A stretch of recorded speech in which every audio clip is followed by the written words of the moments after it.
Hello and welcome to the last word on Spurs. We do hope you're keeping very, very safe and well, apart from everything in your life which is unrelated to Tottenham Hotspur Football Club. If you're listening to the show for the first time, you can find us on iTunes, we're on Spotify, we're across all major audio platforms. We're, of course, on Twitter at Last Word on Spurs. We're on Facebook and Instagram too. And yes, therapy is on the cards. We are back here as we reflect, dissect and review Tottenham Hotspur's home defeat to Brentford in the Premier League, Spurs' final home game of the season. And of course, towards the end of the show, we'll be discussing the managerial latest. And as we record here, our understanding is there has been one report that's just come out suggesting Julian Nagelsmann is back in the running. If ever Tottenham Hotspur would try and surprise you, Tottenham Hotspur, the life of Tottenham Hotspur. We're joined by three great returning guests, the last one on Spurs. Let's introduce who we've got on the sofa for this week. Back on last one on Spurs. Stand-up comedian, impressionist, and my God, we're going to need some kind of laughter of what we're doing right now, what this club's doing to us. The wonderful Darren Altman's back on last one on Spurs. Dow, apart from Tottenham, how are you? I'm so great, so great. It's going to be a great show, guys. Great show. Thank you. And you're going to die like a dog. Die like a dog. I'm all right, thank you. I'm all right. It's all good. Do you know what it feels like? It feels like Daniel Levy's Rick-rolling us. Honestly, now, honestly, I generally don't know what to say about this football club anymore. What it's doing. The worst thing is, week upon week, I know again with the guests that we have on, they find themselves even more speechless to what they've just seen and what they've just witnessed, and we again have to go again. We can't wait to hear your thoughts of what's happening to his football club. Yeah. Do you know what? I think that when it gets to the stage, and I'm not saying that none of us care, but when it gets to the stage where you just sort of look at a result and you go, yeah, that's worse than being sort of fuming and mad. And, you know, because at least you've got some sort of passion and loss, you know, you've got some balls, you know, and you can get angry. But it's when you just sort of look at a result like today and you just go, yeah, I think that's worse, you know. I think that's worse. And today, you're just sort of going, last game of the season, you know, did we give the crowd, did we give the fans the send-off that they all wanted? No. And you just go, yeah, done. Get it over and done with. I think that's worse, Ricky. It is. Yeah, it most certainly is. Back on the show, delighted to have him here. We've got the wonderful Patrick Tyrant. Pat, it's been a difficult last couple of months for you on Last One Spurs as you become more of a regular face on here. It's been horrible, Ricky. What have you done to me, man? What have you done to me? I don't even think I've spoke about a win in my time on it. That's how bad it's Not yet. Not yet, Pat. Crazy. But now, once again, thanks for having me on, Sammy and Darren. Obviously, it's going to be a pleasure to chop it up with you boys. And I just put a tweet out saying jump on the couch because the therapy's in session. And boy, oh boy, we need it. And yeah, we're going to get into it. We're going to chop it up, talk hopefully lots of positive stuff. If you guys and girls are watching us right now, I'd say put the phone down, put the laptop down and get outside, man, because get some fresh air and just, yeah, get away from this. I don't even know. It's a catastrophe. It's, you know, it's shambolic. It's everything you could think of 10 times worse. Like, yeah. And I don't, you know, I said, you know what? Yeah. And we'll get into it. We're going to go, Pat. I can tell you're ready to go. We're going to go. Darren's definitely ready to go. One man who's always ready to go on Last One on Spurs, and bless him, he's been here in some good times, some bad times. I never held back his feeling on the club and everything surrounding it, along with the board. We've got the wonderful Sammy Powell back on Last One on Spurs. Sam, you were known for your analogies. I dread to think what you were thinking at 2-1-3-1 today. But before we get into all that, how are you firstly? Yeah, I'm really good, thanks, Rick. I'm grateful to be invited back on, and to be honest with you, I think we owe the listeners a massive thank you as well for logging on and listening to us after the shambles that we're being put through on a weekly basis at the moment. You know, it's draining. It's absolutely draining. I feel like watching a boxer that's been punched in the face for 11 rounds and absolutely hammered, and someone should have thrown the towel in earlier. It's just been really, really bad. And, you know, trying to find it hard, to pull some positives out of it. One thing I will say is, what a time to be alive, seeing Harry Kane in a Spurs shirt, because that is, you know, that's almost our trophy, to be honest with you. That's what we've got, because You know, that's what the fans are wanting to watch. It brings the excitement to the club. God forsake if he was gone, because you know, I tweeted something out earlier along the lines of it's like having a Wagyu fillet steak being served with cold baked beans. He's just up there on his own, and it's ridiculous. So you know what, I'm feeling a little pissed off. Sorry to say that. I'm feeling disheartened. I feel like the managerial position isn't exciting me, which is really bad, because the situation with the board and the lack of belief in how much they're going to back him. So I'm feeling a little bit depleted. And you know, that game today could have been one to cheer us up when Harry's free kick went in. You know, it was wonderful feelings. The endorphins were back open, but it was short-lived. And yeah, it's difficult times on the show at the moment. These are testing times for us, man. Yep. They are. I can tell you, it sounds awful to say this. I am counting down the minutes and seconds to what is the end of the season. The worst thing is, you guys will know, and my commitment and love to Last One Spurs, my dedication, is that we've got so much to come during the summer that I'm thinking, why am I doing this to myself? But that is the nature of what we do, and how much we do love Last One Spurs, and how much we've got so many wonderful viewers and listeners and loyal, wonderful contributors like these gentlemen you see on your screens like that have made the show what it has become. Pat, I am going to, before I open up with you, just a quick reminder, and I think everyone will appreciate this, bearing in mind Darren and Sam's condiments, what they're going to show you probably on their screen after this advert. Well, there you go, you've got it right now from them. We are delighted to be sponsored by the Beavertown Corner Pin. That, of course, is the Beavertown Bang opposite our South stand. Now, if I tell you can go and grab a pint, you might end up going to grab the barrel the way things are at the situation at Spurs at the moment. But we are delighted to be sponsored by the Beavertown Corner Pin. As always, you can go down there at pre-match and obviously after-match for, you know, a little bit of tipple as to obviously what we've seen with Spurs and what we need to go with them. But as always, please feel free to go to beavertownbrewery.co.uk/corner-pin for all the latest Beavertown beverages that you can get your hands on. Right. Therapy has officially started. Pat, we're coming over to you first on the couch tonight. It was an absolutely, in my opinion, disgusting way for Spurs to sign off their last home game of the 22-23 season. And I'll be honest and say, look, it was a decent first half, but the second half, I mean, utterly terrible. I could use stronger words than that, and I'm sure the boys have got more stronger words for them, but to concede 3 goals to a Brentford side without Ivan Toney, I just genuinely am at a point now where I'm embarrassed as being a fan. And the terrible thing about today that I felt in that second half is that Brentford didn't actually have to work that hard to win the game. It is 1 win in the league in our last 7 games, which shows you just how unacceptable this season has rapidly become in what was factual, our greatest start to a Premier League season. So, Pat, give me your thoughts on today and just where we find ourselves right now, once again, as Spurs fans. Yeah, I mean, we started the game really strongly. Positive first half of football, created a few good chances, should have even been more than 1-0 up. So we all went into halftime positive, worried because it's Tottenham and we know what can happen, but positive that we started on the front foot and pretty much more the same, and we should win this game. You know, you're cautious because Brentford are a decent side. I wouldn't say good, they're a decent side. We're at home. We still had something to play for. You would think as well, being our last home game, the guys would just pretty much continue, at least stay on that level and then kick on and even kick out into the third and fourth gear in the second half.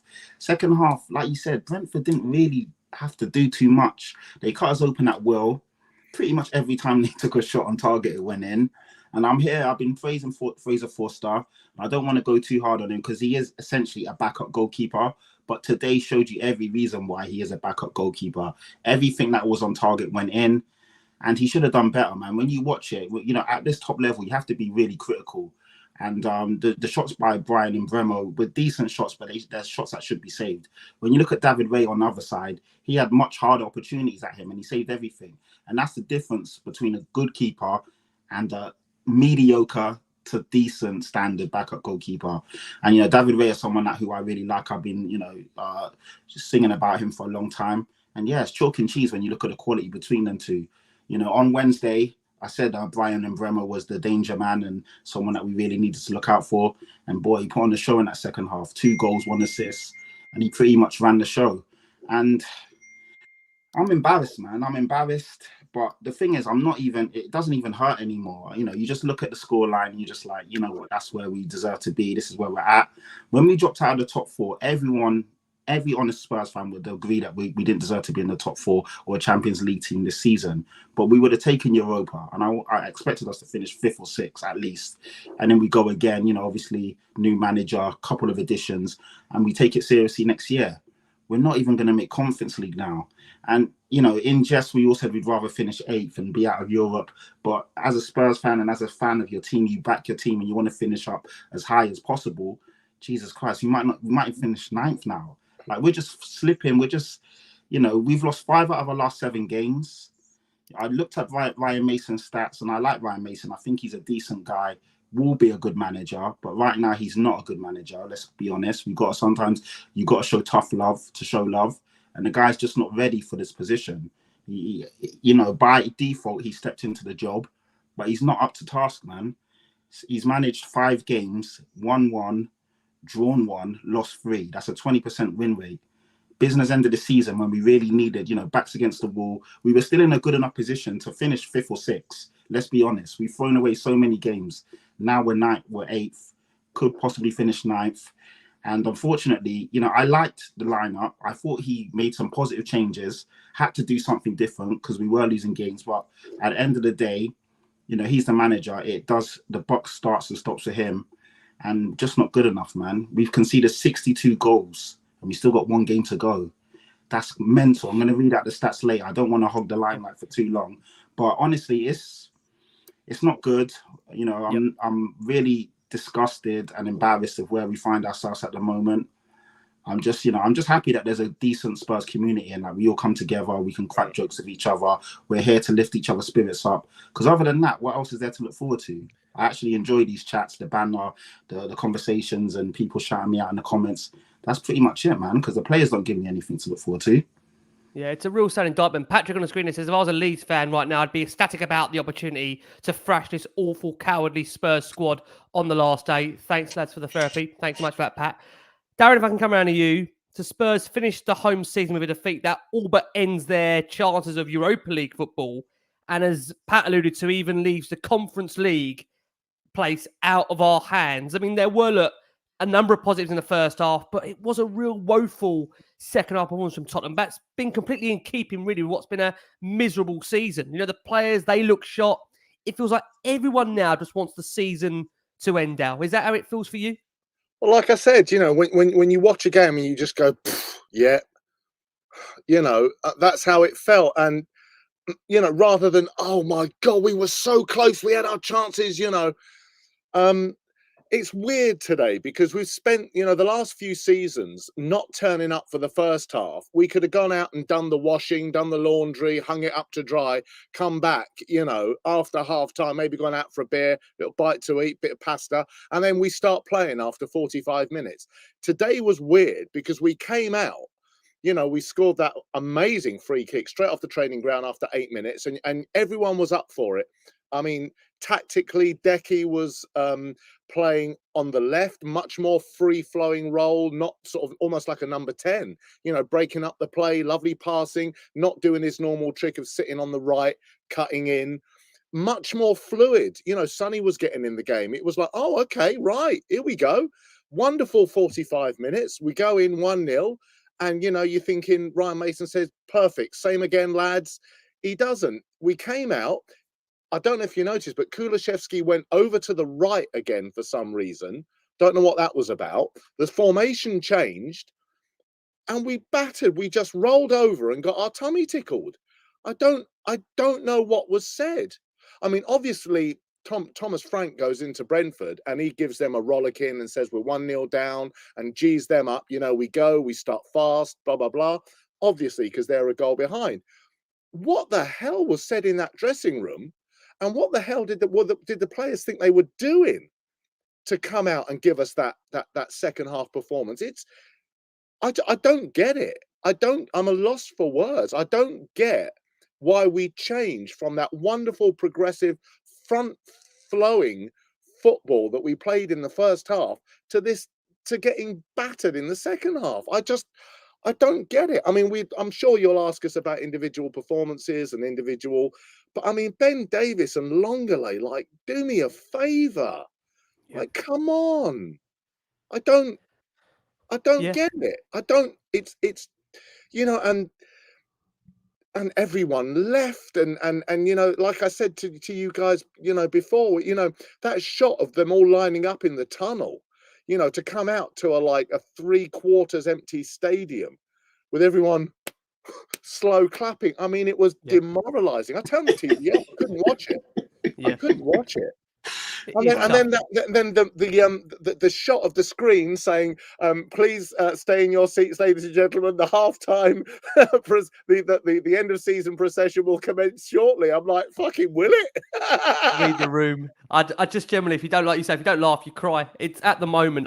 Being a Spurs fan, just when you think you hit rock bottom, and then there's another thing, and there's another thing, and there's another thing. I mean, what I would say is that Ben Davies actually alluded to the fact that tactically Spurs could not handle the changes that Brentford essentially put on them at halftime and just didn't and wasn't equipped for it, which is massively concerning. Massively concerning. But I mean, listen, I'm not a tactician, so I can't talk specific tactics, but that if a team are 1 goal behind, they're fighting for a European place, they're going to come out all guns blazing in the second half. So, that. You're prepared for that. So where was the change in, not only tactically, but where was the change in attitude from when you go in a goal up to when you come out 15 minutes later after having your oranges and your Lucozade? What happens in those 15 minutes that you just get rolled over in the second half? I don't get it. I don't get it. Dale, I honestly, as many are alluding to here, I've got no answer to that and no understanding or comprehension as to why as what has changed at halftime. But again, I mean, it's interesting. Ben Davies making it very, very clear, which I found it very, very interesting, that essentially Brentford tweaked a number of things. I think Thomas Frank said in his post-match interview that all they did was press up higher and quicker. And it just shows you that Spurs could not handle that. And I think we've seen it a number of times this season, that when a team adopts a higher press against us and pushes us up the pitch, we simply have no answer to that. And you mentioned, obviously, the course, Ben Davies and Longley, 2 players that ultimately on the day were horrendous. And I've obviously seen reports this week that Spurs are looking to make the deal with Longley permanent, which pretty much sums up the apathy around the football club, that who is making that decision without the manager being even hired yet before we even discuss where we are with the board. And there's a lot of this that, of course, lies with the board. I must just say, actually, before I do come on to Sam, that the protest today was bigger than it's ever been beforehand. And you would imagine that if this situation continues, and we'll come on to Daniel Levy's message shortly, that protest is only going to get bigger and bigger and bigger and louder and louder and louder in terms of in the stadium and out the stadium. But Sam, let me come round to you. It was big, big boos at full time before the PA system blasted up the music. Probably the loudest that music has ever been inside that stadium. But look, as I mentioned, it was a good first half. Arguably, you'd say one of the best that we've played this season. But the key was that Spurs failed to get the crucial second goal. And once Brentford equalised, Spurs, they simply, utterly collapsed. And the concerning thing is, Sam, that as soon as the opposition upped their tempo and put pressure on Spurs in most games, as we've seen this season, especially in the second half, they have folded so easily. It's a weak mentality. It is a lack of confidence. But also on top of that, Sam, that we never can seem to dig in and ride out a difficult period. And look, it was a game of 2 halves for pretty much summing up the inconsistency of the club's poor season. But how do you take that performance and that result, Sam? Well, it's always a game of 2 halves with Tottenham. That's what we're used to. But we fold when we're pressed against, but we don't press back, and I think that's half the issue. Is the intensity and the tempo of Tottenham's game going forward as well. I must admit, I might be in the minority here, but it's not all on Ryan Mason. This, I'm really sorry, but it isn't. You can't tell me that Pochettino, Mourinho, let's just put Nuno aside for a second, bless his soul. But the Mourinho and Conte and now Ryan Mason's the problem. I'm really sorry, Rick. You just nailed it. The boos got louder. We all know decisions are being made about Eric Dyer and Longley staying at the club for longer.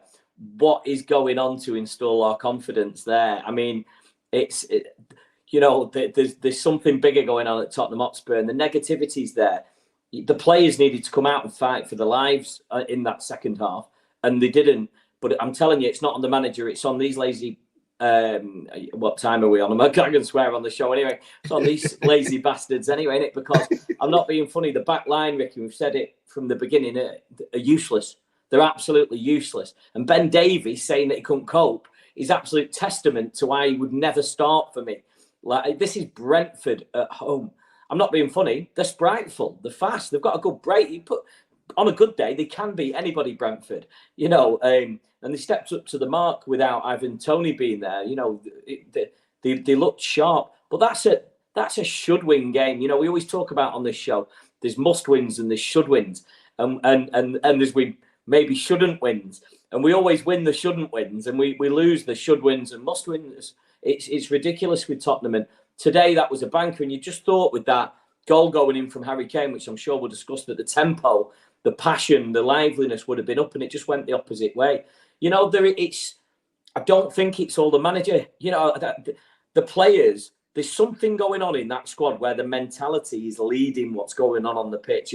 I think the tail is wagging the dog, because it's not, you know, that there's no way that the manager hasn't given a good instruction. I get what Darren was saying about that was quite weird how Kulusevski switched over, maybe the wrong move there. But I think it might have been tactical, because Brentford were making changes to try and keep the energy up and keep it high down the wings. And I think that might have been an intelligent call, but it's all to do with the pressure.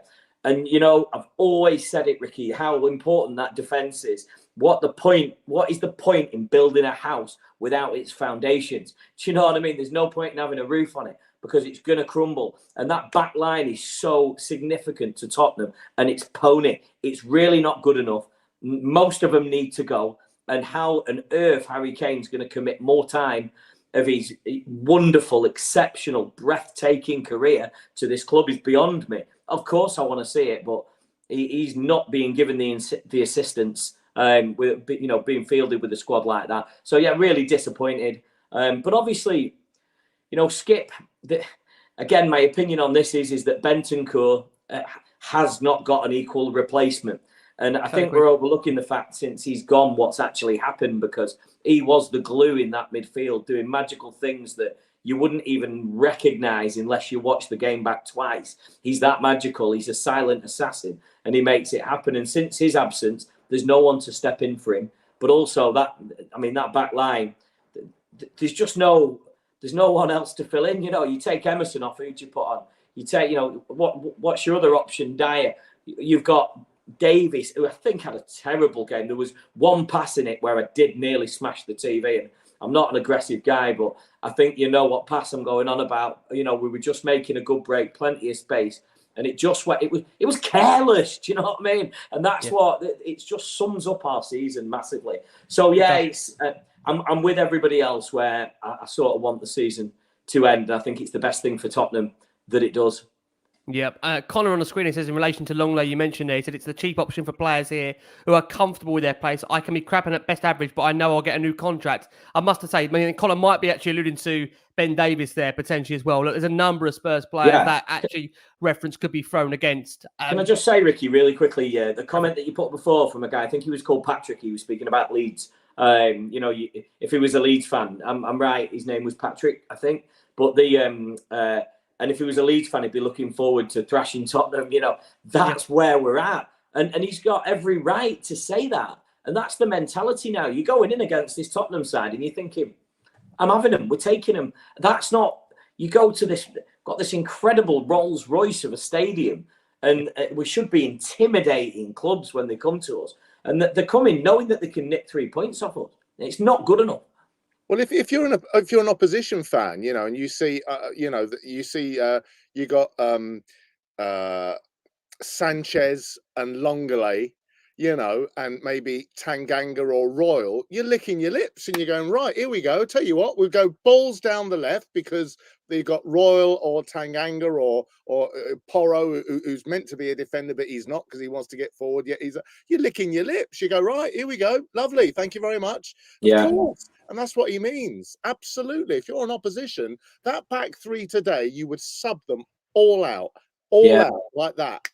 It's not strong enough, is it? And then in the midfield, absolutely. As an opposition manager, Sammy, you're absolutely right. You're licking your lips. Yeah, of course you are. Of course you are. And the midfield as well. Who is the star in the midfield? Who's the star? And I'm not just talking about names, Instagram profiles. Who's a star in that midfield? We haven't got one. Our attack is, and I've said this on a show before. I hate to be repetitive, Ricky, but I've described Tottenham this season. Just to let you guys know, and it's a perfect analogy of like a bodybuilder up top with huge muscles and tiny little legs who doesn't work on them and it just doesn't fit the mold. It's not the full structure. Do you know what I mean? And you just know you can go to that Spurs side and take 3 points off them, and it's really disappointing. But I think, again, coming over to you, Pat, look, we know full well it is a cultural problem. The situation, it stems from the very, very top. And I have said this before, that ultimately, until something integral changes at the top, I don't see anything really changing in terms of the mentality around and inside the football club. Spurs will finish with 60 or fewer points for only the second time in the last 14 Premier League seasons, 59 points in the 2019-20 season. I think the biggest concern is, Pat, if you take Harry Kane away from this team, his goals especially, we're fighting teams at the bottom of the table.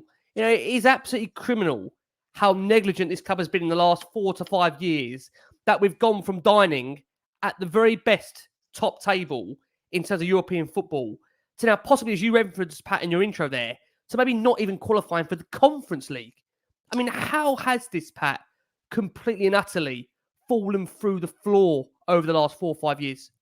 Yeah, it's not a club problem. It's not a culture problem. It's a Daniel Levy problem. It's an Enoch and Daniel Levy problem. And let's be honest, let's call a spade a spade. It's time for everyone to get behind it and say Levy out. Enough is enough. How much more damage can you do to a club which was in the ascendancy, had such a good profile on it, was pretty much, so many fans that didn't watch football or didn't really have a team, but like, yeah, you know what, I'm following Tottenham now. I love what's going on under Pochettino. I love Harry Kane. I love Heung-min Son. I love the energy there, the vibe, Dele Alli, Ericsson. I had so many people hitting me up saying, you know what, Tottenham are my second team. I love what you boys are doing. You're like the underdog, the good little kid at school that's now become, one of the best in the class, and everyone really likes them because they never really troubled anybody, didn't really have any rivalries, and everyone loved to see the progression and what was going on. And now we're just a laughing stock. Let's be honest. We're a club, like everyone says, any team, no matter if you're Conference League, Championship, if you're coming to Tottenham, you're licking your lips. It's a great day out, a great stadium, and the chance to take a scalp of a supposed big team, but doesn't act and play like a big team. And we've just been mismanaged, and it's criminal how how far we've regressed. And again, like I said, and I keep saying on these shows, every manager that comes to Tottenham or plays Tottenham, they out-tactic us. Ryan Mason's not ready. Another example is today. Thomas Frank got it wrong in the first half, made a few changes, and they blitzed us in the second. And we didn't even get near to them. Like, they just, and I keep going on about it as well. Oliver Skip, good kid, I like him, but he's not good enough, man. And today, for the third goal, we were chasing the game. We were 2-1 down, could have got something out of it. Oliver Skip pressed near the goal, stupidly loses the ball. They go and score the third goal, game over.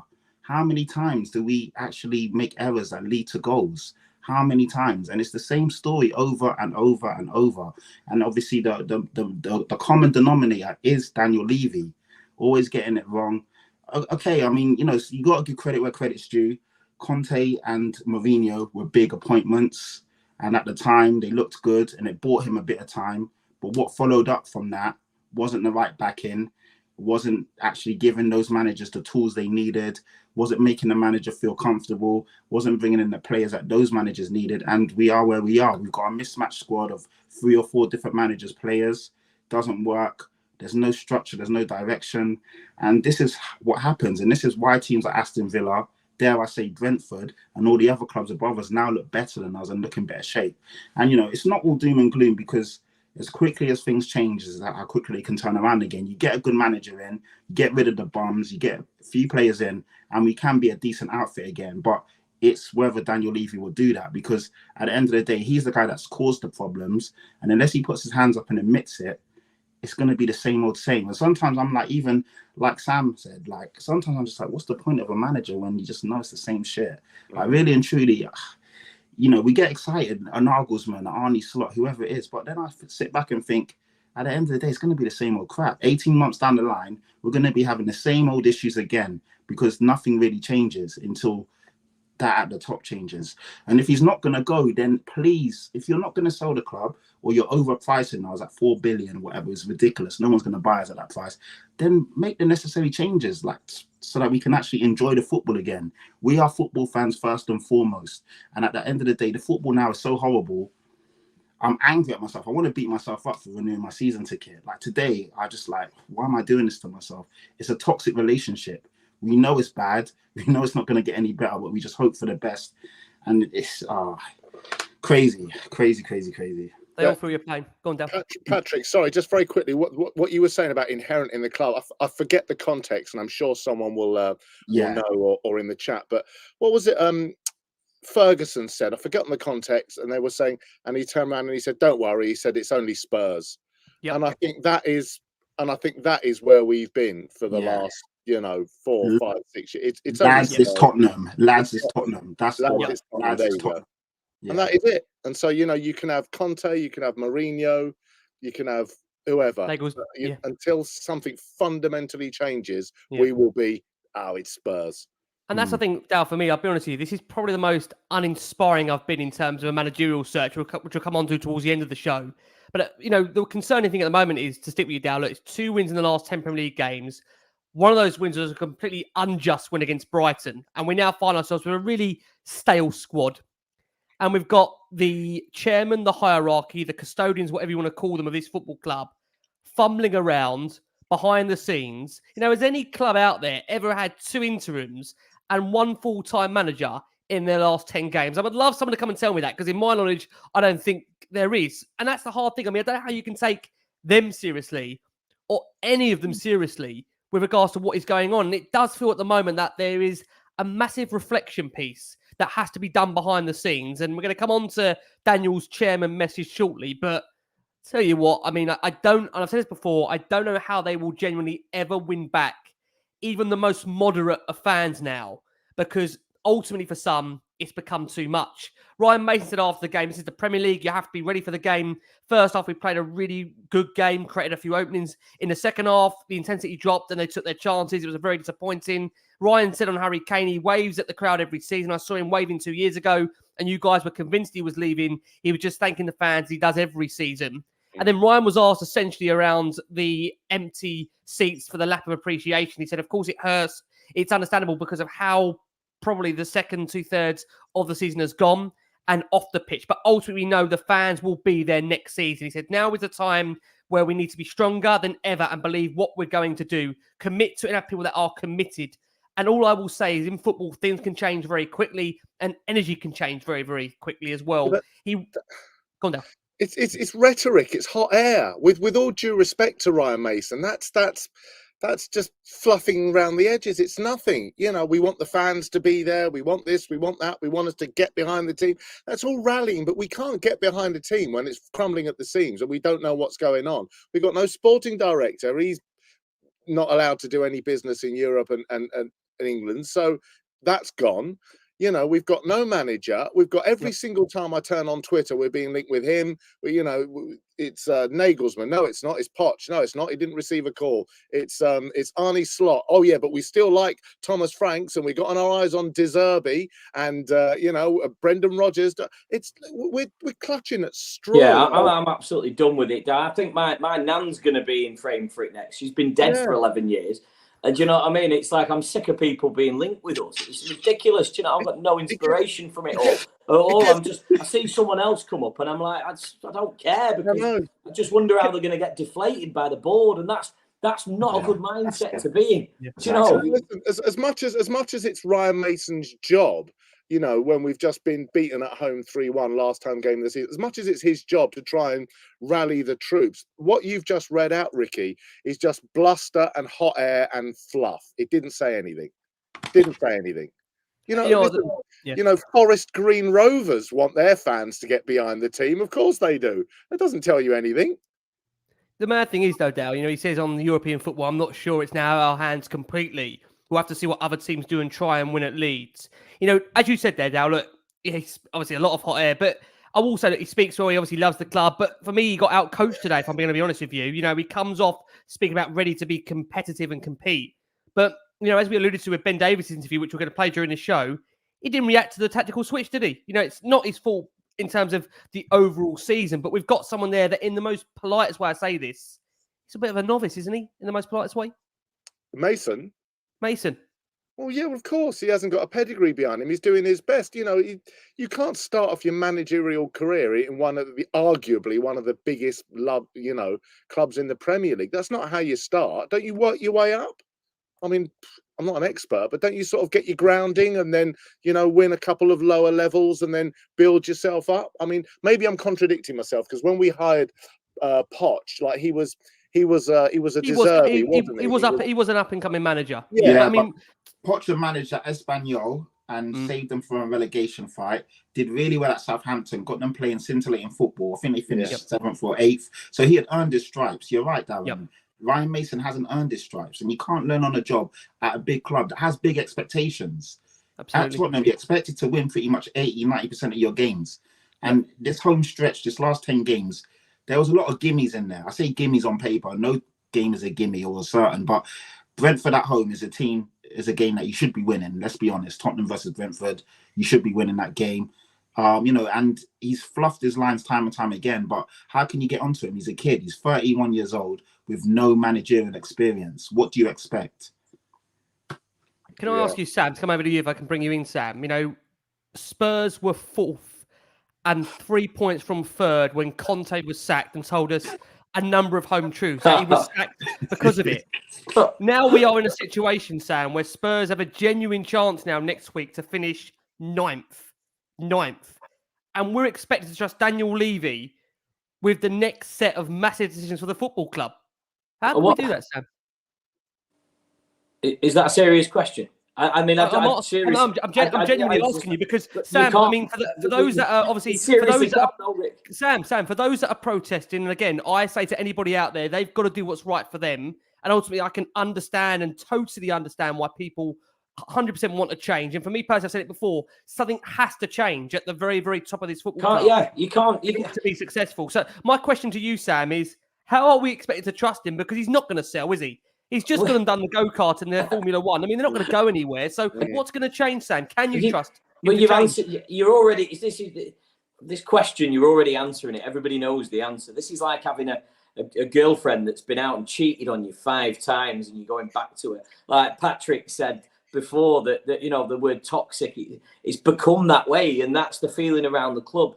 And I stayed really diplomatic in terms of my comments on the board, because I'm so impressed with and call me naive, please do. I'm open to it.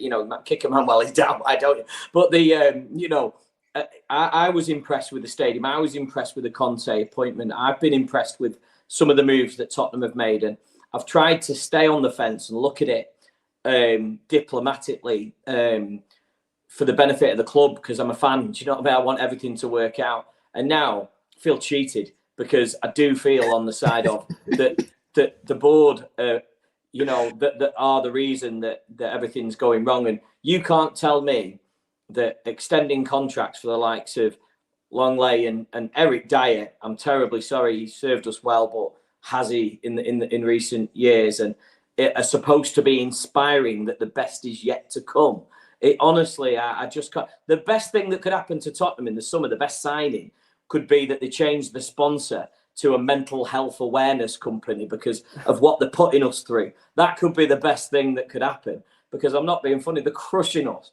And it's honestly, I'm failing to see where the positivity is going to come from.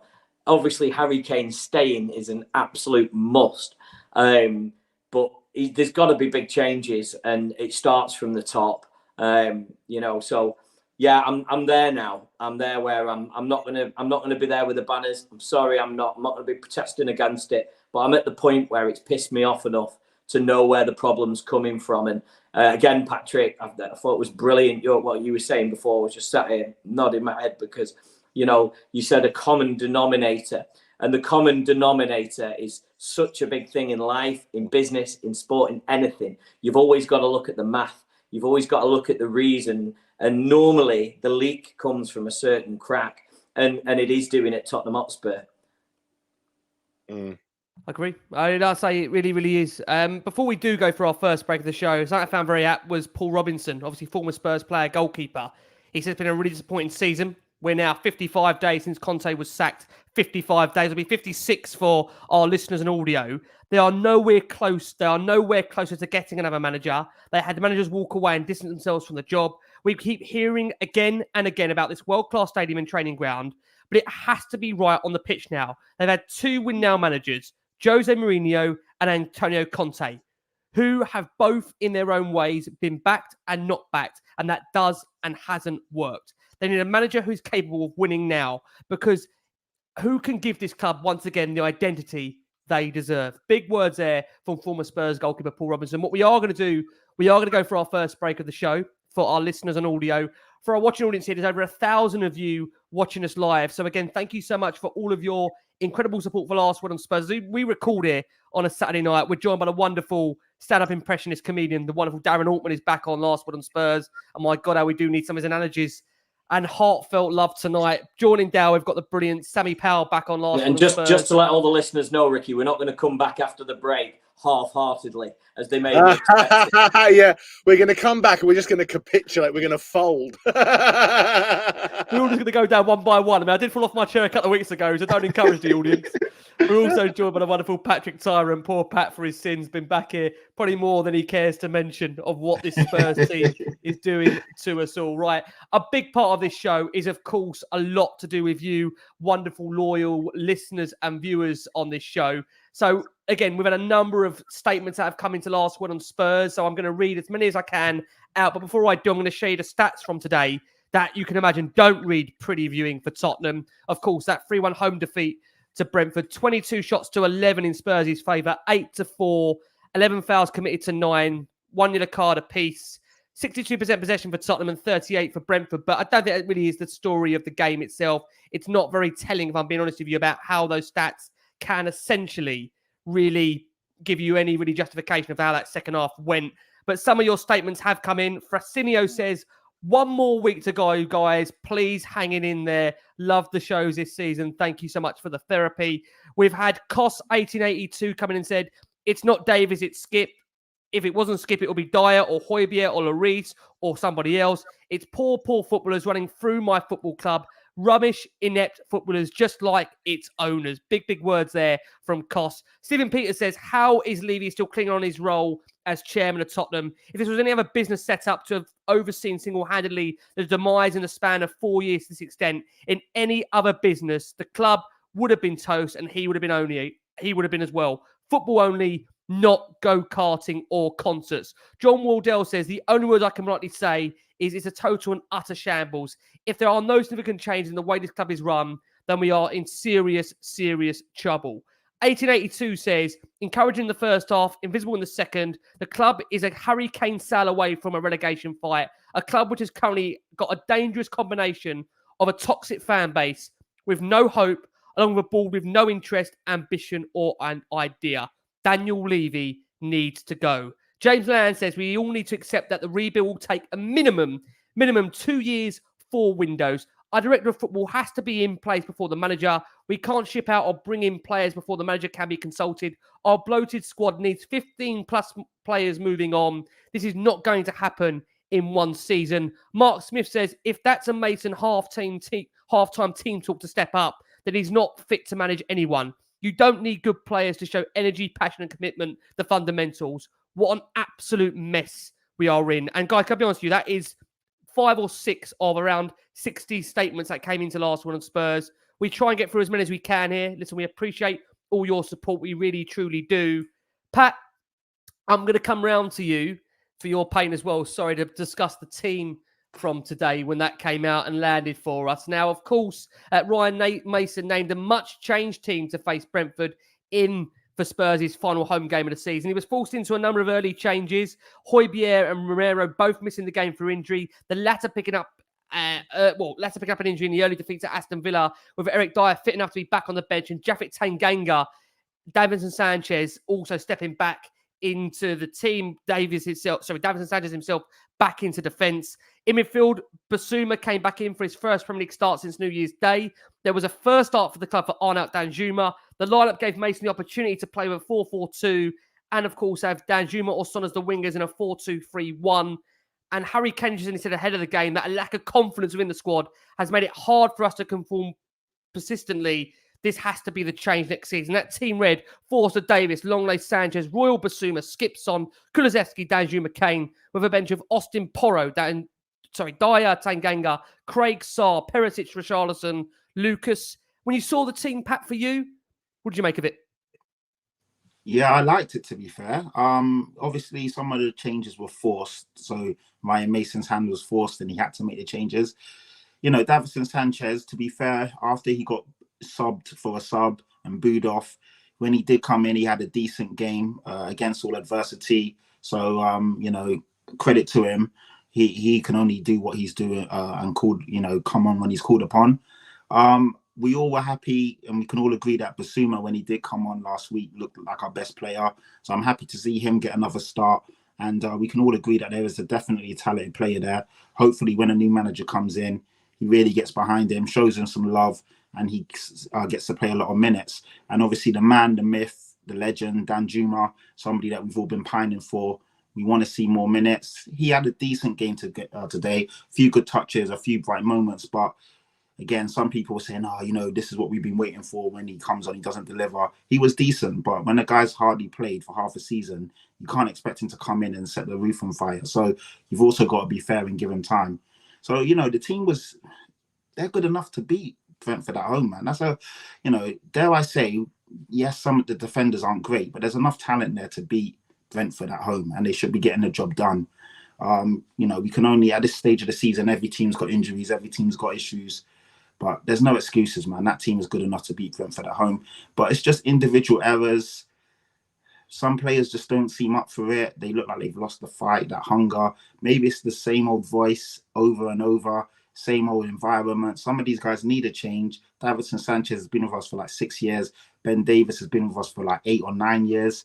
Ben Davies is a crap player. I'm sorry, I've been saying this for years, and people are like, you're being too harsh. He's a steady Eddie, always has a decent game, but that's not good enough, man. The amount of times this guy misplaces passes for no reason, when there's no pressure on him and no one's around him, and all he has to do is place a decent pass or move the ball forward, and he's kicking out of bounds, kicking it behind players, whacking it so hard into players' feet that they obviously have to take a touch and they get caught on the ball. I obviously already went into Oliver Skip and the issues that he has. I've already gone over Fraser Forster, and he's just not good enough.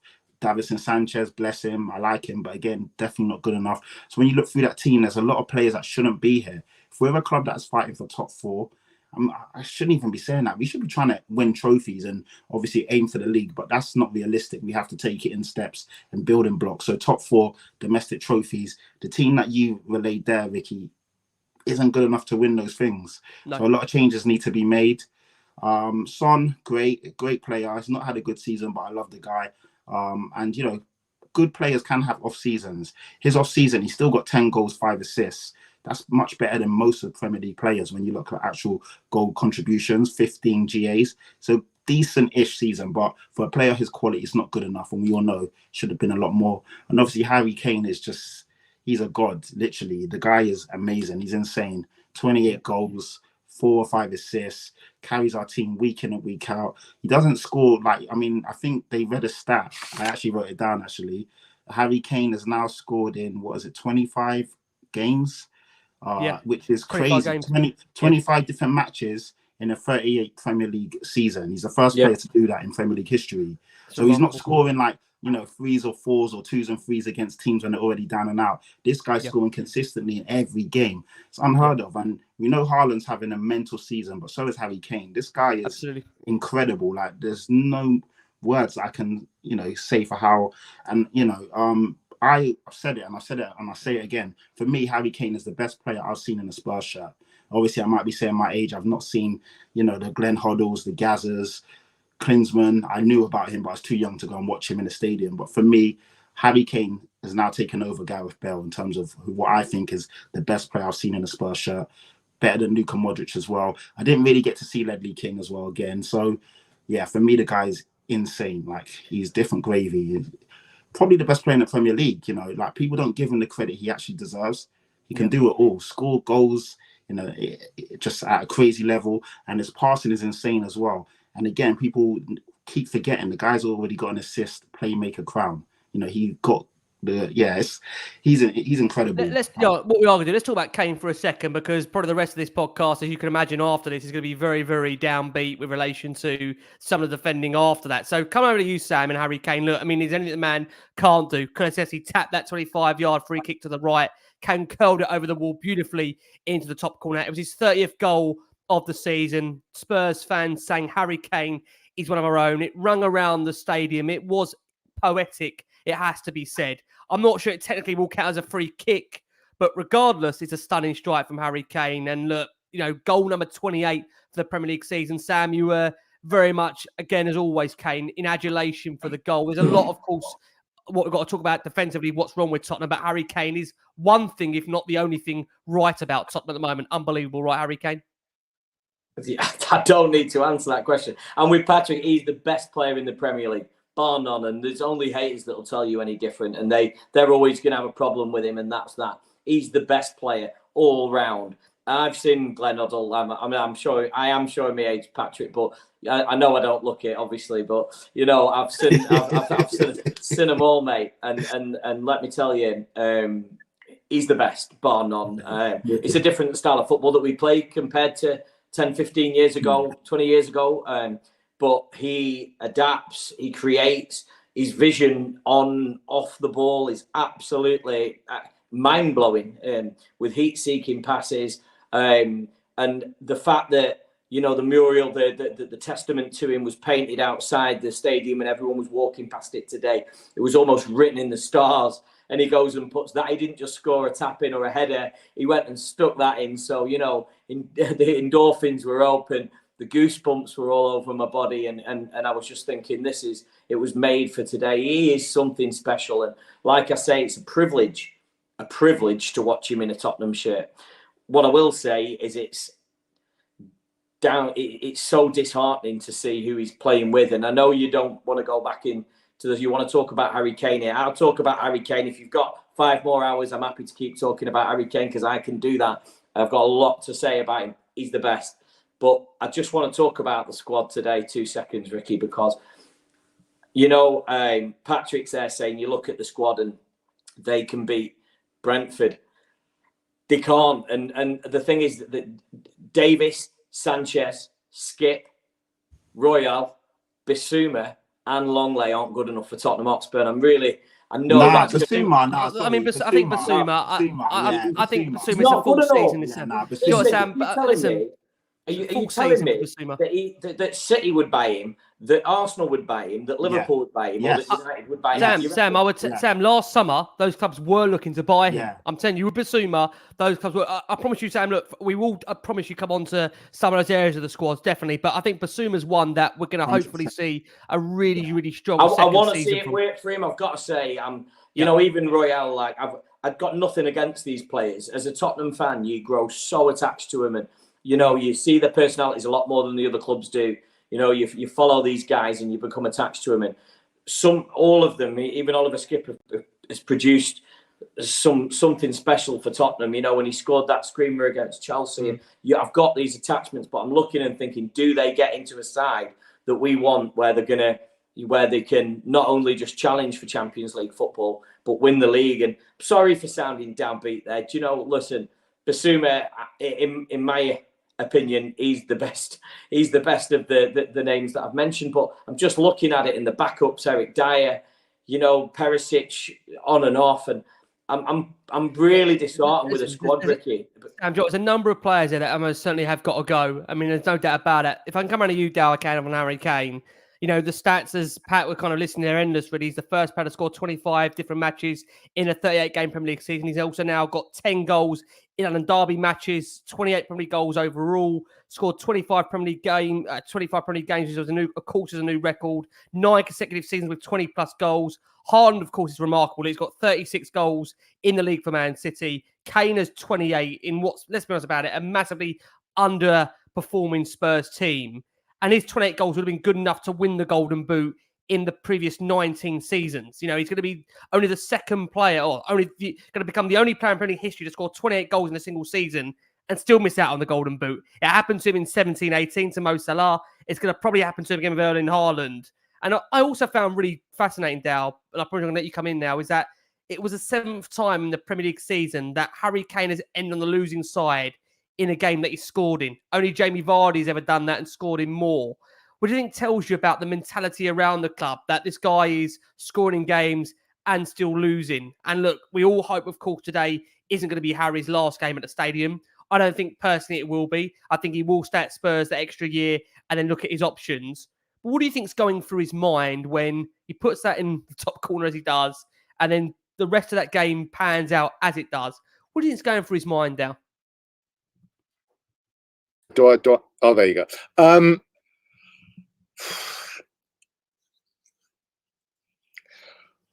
I don't think I don't know. I mean, the impression I get of Harry is that he's a genuinely lovely bloke, like humble. I've never met him. I don't know him, but I mean, so I wouldn't think that he sort of goes home or goes back into the dressing room, looks left at Clement Lenglet, looks right at Davinson Sanchez and thinks to himself, what the fuck am I doing here? I don't think he probably still wants the best for everyone. But I mean, he can, he's not the genie in Aladdin, he can't sort of shapeshift and put himself in every position. He can only do what he's doing. And what he's doing is scoring unbelievable goals and creating unbelievable goals. Don't forget, the guy's a striker.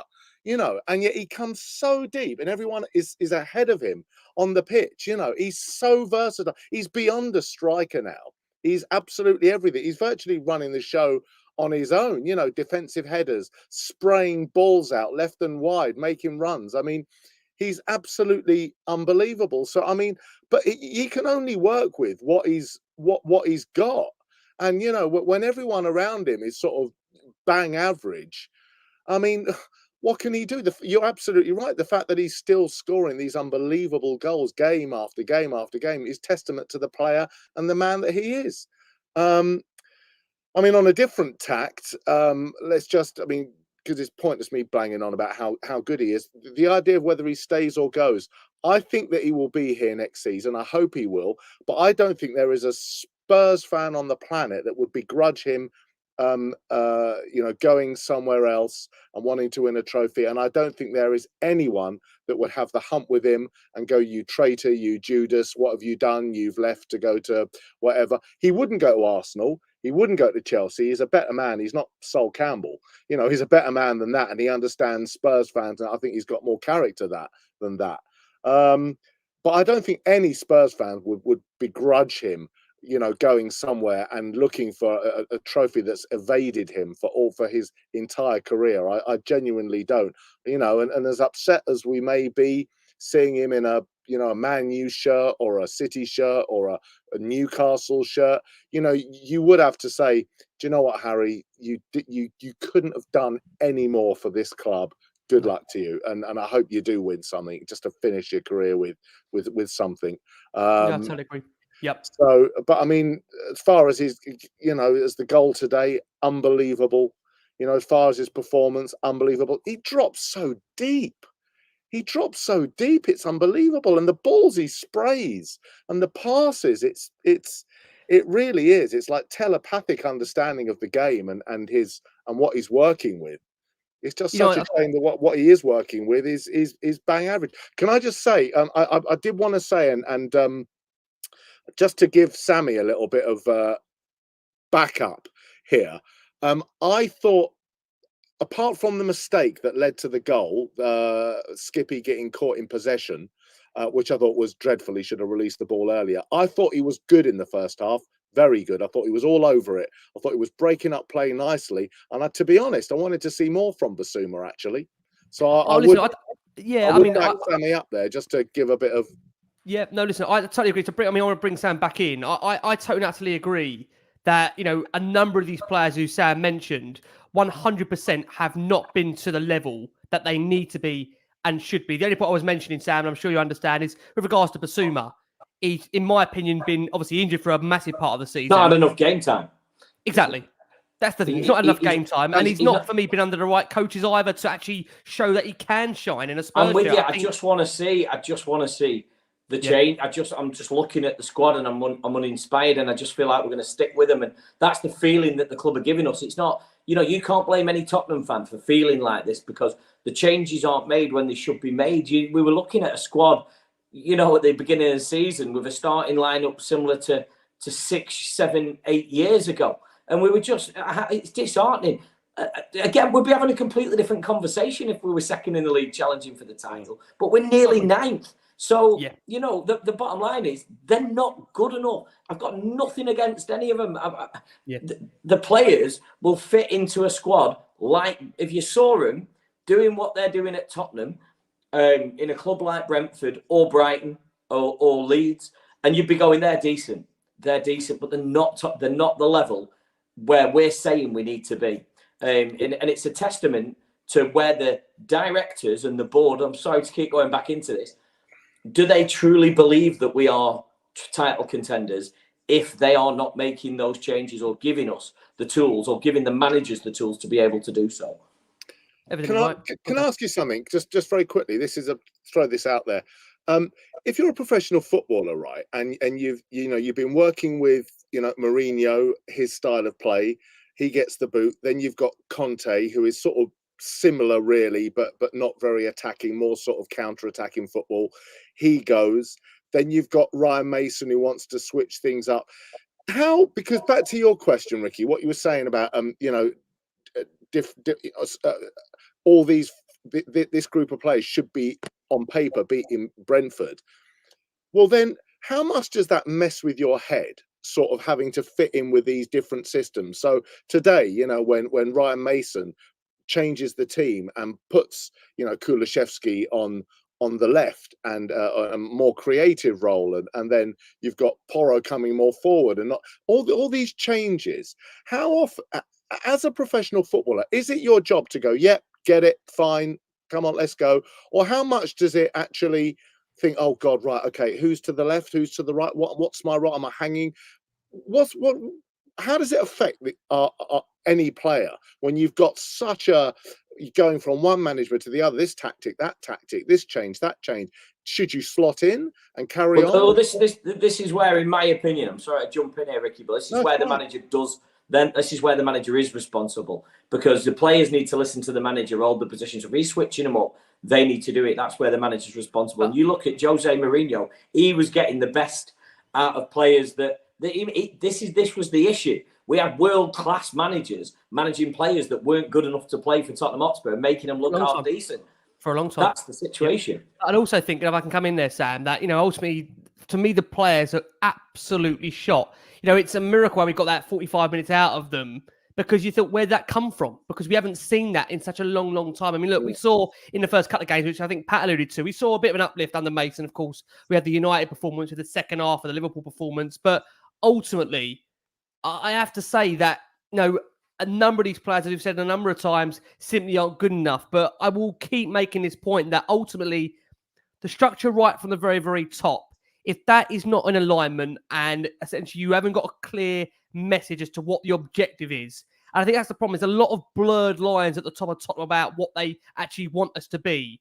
And when you see that, and that trend sends its way down, this is what you get on the pitch. You get a lack of a plan. You get clueless players that don't understand what they're actually asked or meant to do. And as someone said earlier, we've had 2 interim managers this season. What other club has that? You get it, Ricky. Muddled thinking of what's happening at the top. If you work for a company, right, and you're not amazing at what you're doing, but you're hitting the figures, right? Okay, with the manager that you've got, you're probably overachieving. And then they switch the manager, and then he says, well, listen, we're going to put you on the phones for a bit, you know, take you off field sales, blah, blah, blah, whatever. Okay. And then you're like, right, okay, I'll do that. And then another manager comes in and gives you a different structure.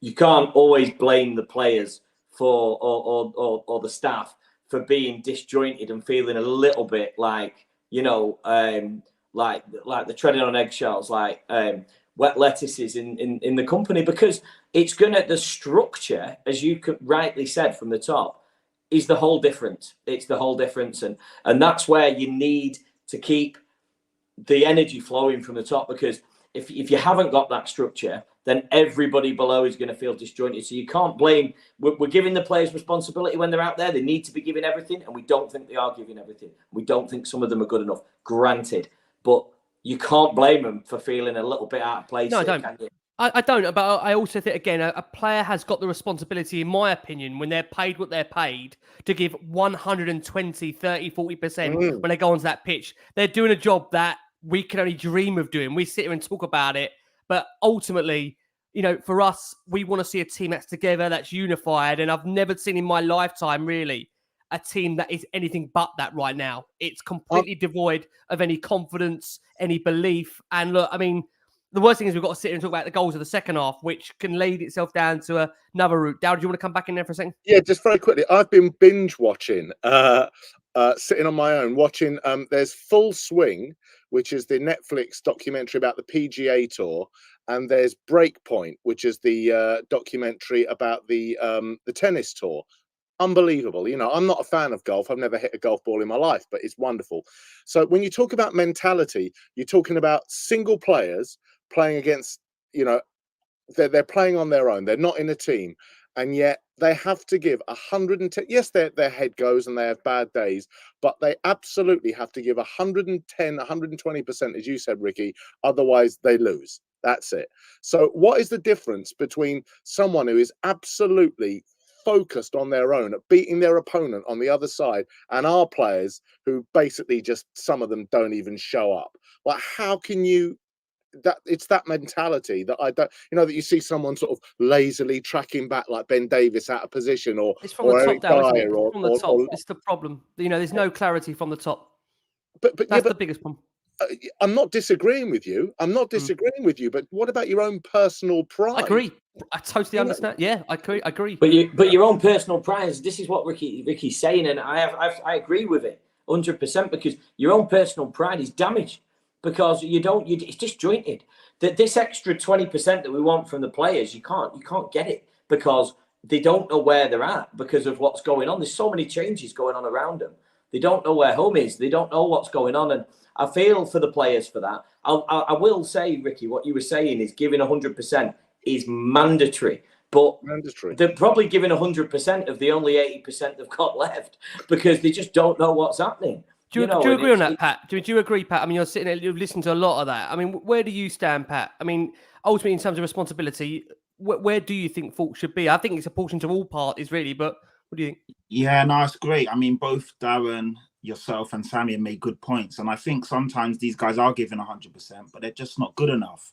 Ben Davis isn't good enough. His 100% isn't what the fans and what, you know, we need as a club that's going to take us forward.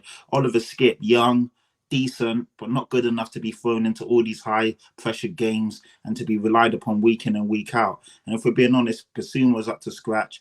If Ben Tanker was up to scratch, Oliver Skipp wouldn't really be seeing that many minutes. So he wouldn't be in these positions week in and week out. And it's a lot to ask for a youngster who's not really played that much football to then come in and be expected to perform at a 7, 8, 9 out of 10 week in and week out. And it's going to take its toll on him. You know, Davinson Sanchez, we all know that he tried. These guys are trying, don't get me wrong. They're trying, but they're just not good enough. And then it's a lot of pressure, a lot of expectations. We're expected to win games. They know they have to perform. The fans are going to be on their back. The spotlight's on them. If you go to a Brighton, a Brentford, you know, it's no shade shown to these teams. The spotlight's not on them. Then their games aren't really televised week in and week out. They don't have a fan base that follows them around, expects them to win. They don't have the media questioning every single move and whatever's going on. At Tottenham, you get that. And sometimes it takes its toll.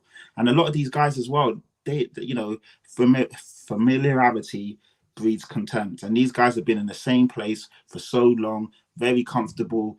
You know, Eric Dyer should have been moved on a long time ago. Davinson Sanchez, Ben Davis.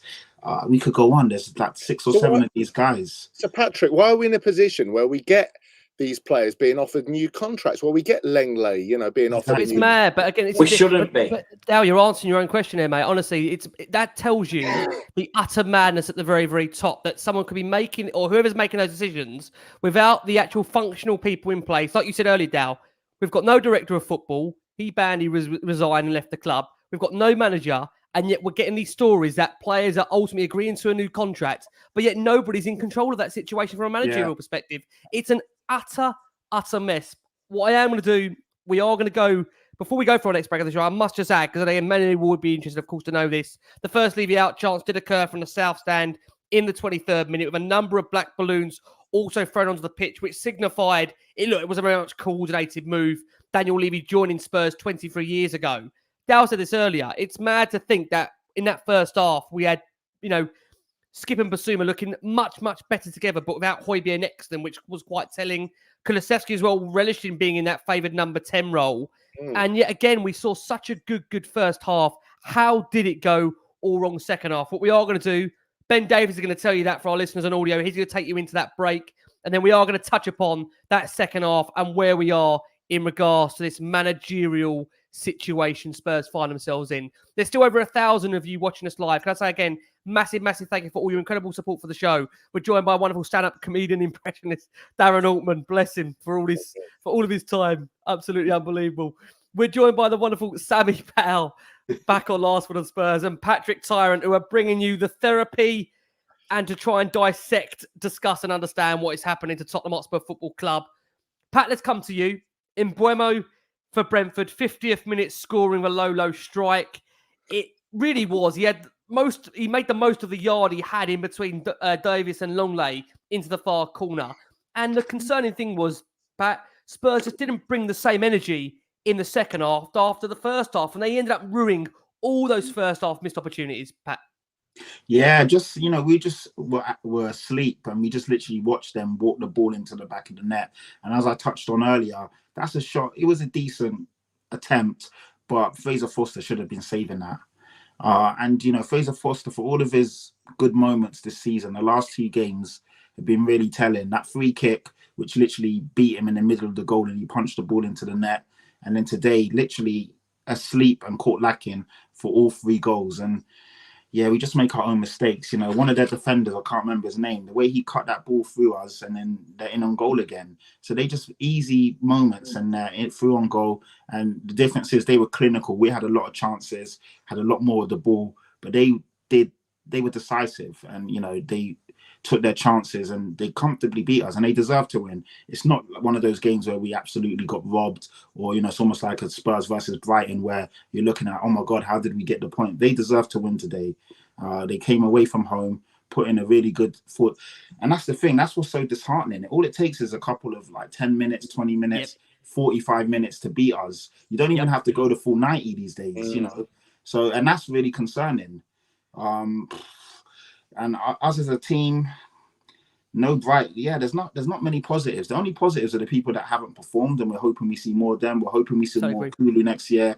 Obviously, Bentancur, we're hoping he comes back and he's at least half the player. No one knows how, what he's going to look like when he comes back.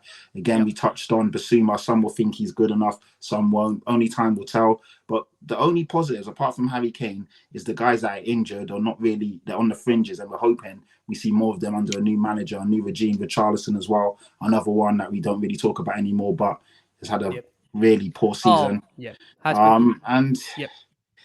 don't know. It's not looking good. But like I said, going back to your point, Ricky, all it takes is a good 10 or 15, maybe 20 minutes, and you can easily beat us. We've got such a soft underbelly, such a soft core. Defensively, we're at 6s, 7s, 8s, and 9s, and there's just not much going on, really. No, there's not. If I can come around to you, Sam, Brentford's first goal scored meant this Tottenham side have now just in the second they've now just conceded 60 goals in a 38-game Premier League season. The only other side to do that, Tottenham Hotspur back in 07-08, which is really remarkable as to the falling of this football club, really. But look, just to come on to the second goal, Mbeumo scored again. Kane lost it in midfield. Hickey played a clever pass in between again. Davis and Longley, same situation. And Bremo ran onto it, avoided Longley's tackle and started past Forster. Was really well taken. But once again, Sam, as you alluded to earlier, Ben Davies caught out yet again for that second goal, Sam.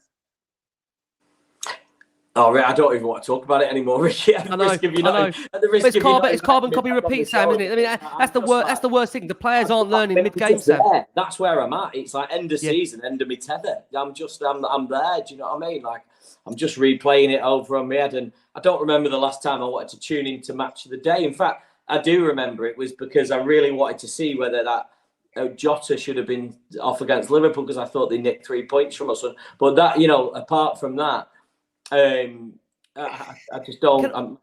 Can I ask you, Sam? Let me ask you this. After such a, as we mentioned earlier, after such a strong first half, the reaction since that first Brentford goal, you saw that fragility and that belief in the team completely wipe out of it. We were unhappy, I think, because Kane maybe should have been awarded a free kick for what maybe looked like a foul.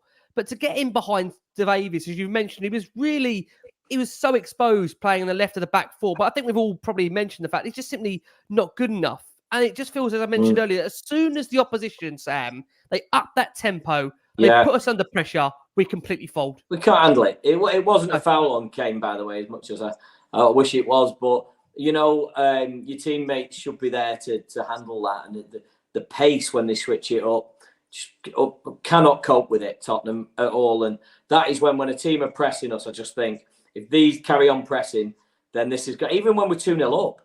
This is how bad it is at the moment. Even when we're 2-0 up against a team, I think if we're getting pressed against, anything can happen. And it's like Patrick was saying, 10 minutes, 20 minutes, 15 minutes, the game can change against Tottenham Hotspur. We don't control it. So watching City against Real Madrid the other night and just watching a world-class example of how to control a game of football professionally and the standard of players that you need in order to orchestrate that. And it's just worlds apart. Do you know what I mean? It's like... I totally agree. It's completely different. So, we can't handle the pressure. Gutted, to be honest, though, to see that second goal. And I think Patrick said before that Forster didn't do good enough in saving. They should have been saved. I'm on the fence with that. I mean, I think they were pretty good finishes, to be honest. But you know what? They shouldn't have even been given the opportunity, and it all goes down to that. And that is the biggest frustration. Yeah, it does. Dave, if I can bring you in, we're mentioning some of the players here. We've got Davis beaten for pace by Mbeumo for, Brentford's second goal. They targeted him. Longley caught out of position for Brentford's first goal. Davinson Sanchez, if we're going to be honest about it, saying really shaky in general of that game. And, you go through the team. There's so many subpar performances. But I think the biggest concern of all, we've now conceded the most goals in the top 13. And you look at the teams that have conceded more goals in Tottenham this season. I think for the moment, Bournemouth, Nottingham Forest, Leeds, Leicester. I think even Southampton are there. But we've conceded 5 goals more than relegation-threatened Everton. And you do concern yourself with where would Spurs be without Harry Kane, Darren, in terms of his goals? Because we'd be really, really fighting, not only mid-table, we'd be in the bottom half. It's unbelievable, isn't it? It's unbelievable. I mean, when I know I'm coming on to do your podcast, I sit there with my laptop, and I'm sort of making notes, as I'm going on. And I've got 1-0 Mbeumo. Davies let him cut inside. Lenglet did nothing. 2-1 Mbeumo. Ball down the right. Lenglet didn't get it, nor did Davis. 3-1. Lenglet was nowhere. These are my notes, just quickly, as I'm watching the game. And and he's offered a new contract, so he might. Sammy, where's your dog? Because he could be offered a new contract. He looked like he had a mean right paw. Yeah, you wouldn't believe that we've had some viewers, some listeners on the show actually saying you should put my dog in defence. To be honest, but without Harry Kane, we're screwed, aren't we? I mean, I'm just answering your question. I'm answering your question to Darren there, Ricky. Sorry, but I'm just thinking, my God, without him, that buzz to watch Tottenham at the moment as well. I really feel like I said it at the beginning of the show, feel like I'm witnessing something special with him. It's just that people are going, that's where Tottenham should be, that excitement to go and see the squad and to get those hair-raising moments. And he delivers them for us. So does Heung-min Son. And so, I love seeing Dan Juma in the starting lineup. He's so promising, seeing an attacking lineup like that. But what's the point when all that's behind you is that? Well, you You're mentioned right. the word soft underbelly, Ricky. Patrick said, a game can change in 10, 15 minutes. For the opposition, it can. And I think this is where we are. At the moment, whether we like it or not, we are there to be rolled over. Even if we're 1-0 up, as we were, and playing wonderful football, beautiful, flowing, front-footed football that we did in the first half, we are there to be taken. And it all goes back to that, the Ferguson quote, "Don't worry, lads, it's just Spurs." And this is what happened. This is what happens until there's a fundamental change, top to bottom, and we've got these players in. Yes, they're triers. Yes, some of them, are giving 100%, but their 100% is everyone else's 70%. It's not good enough. I do agree. And can I just say, and I know I'm going Please off do.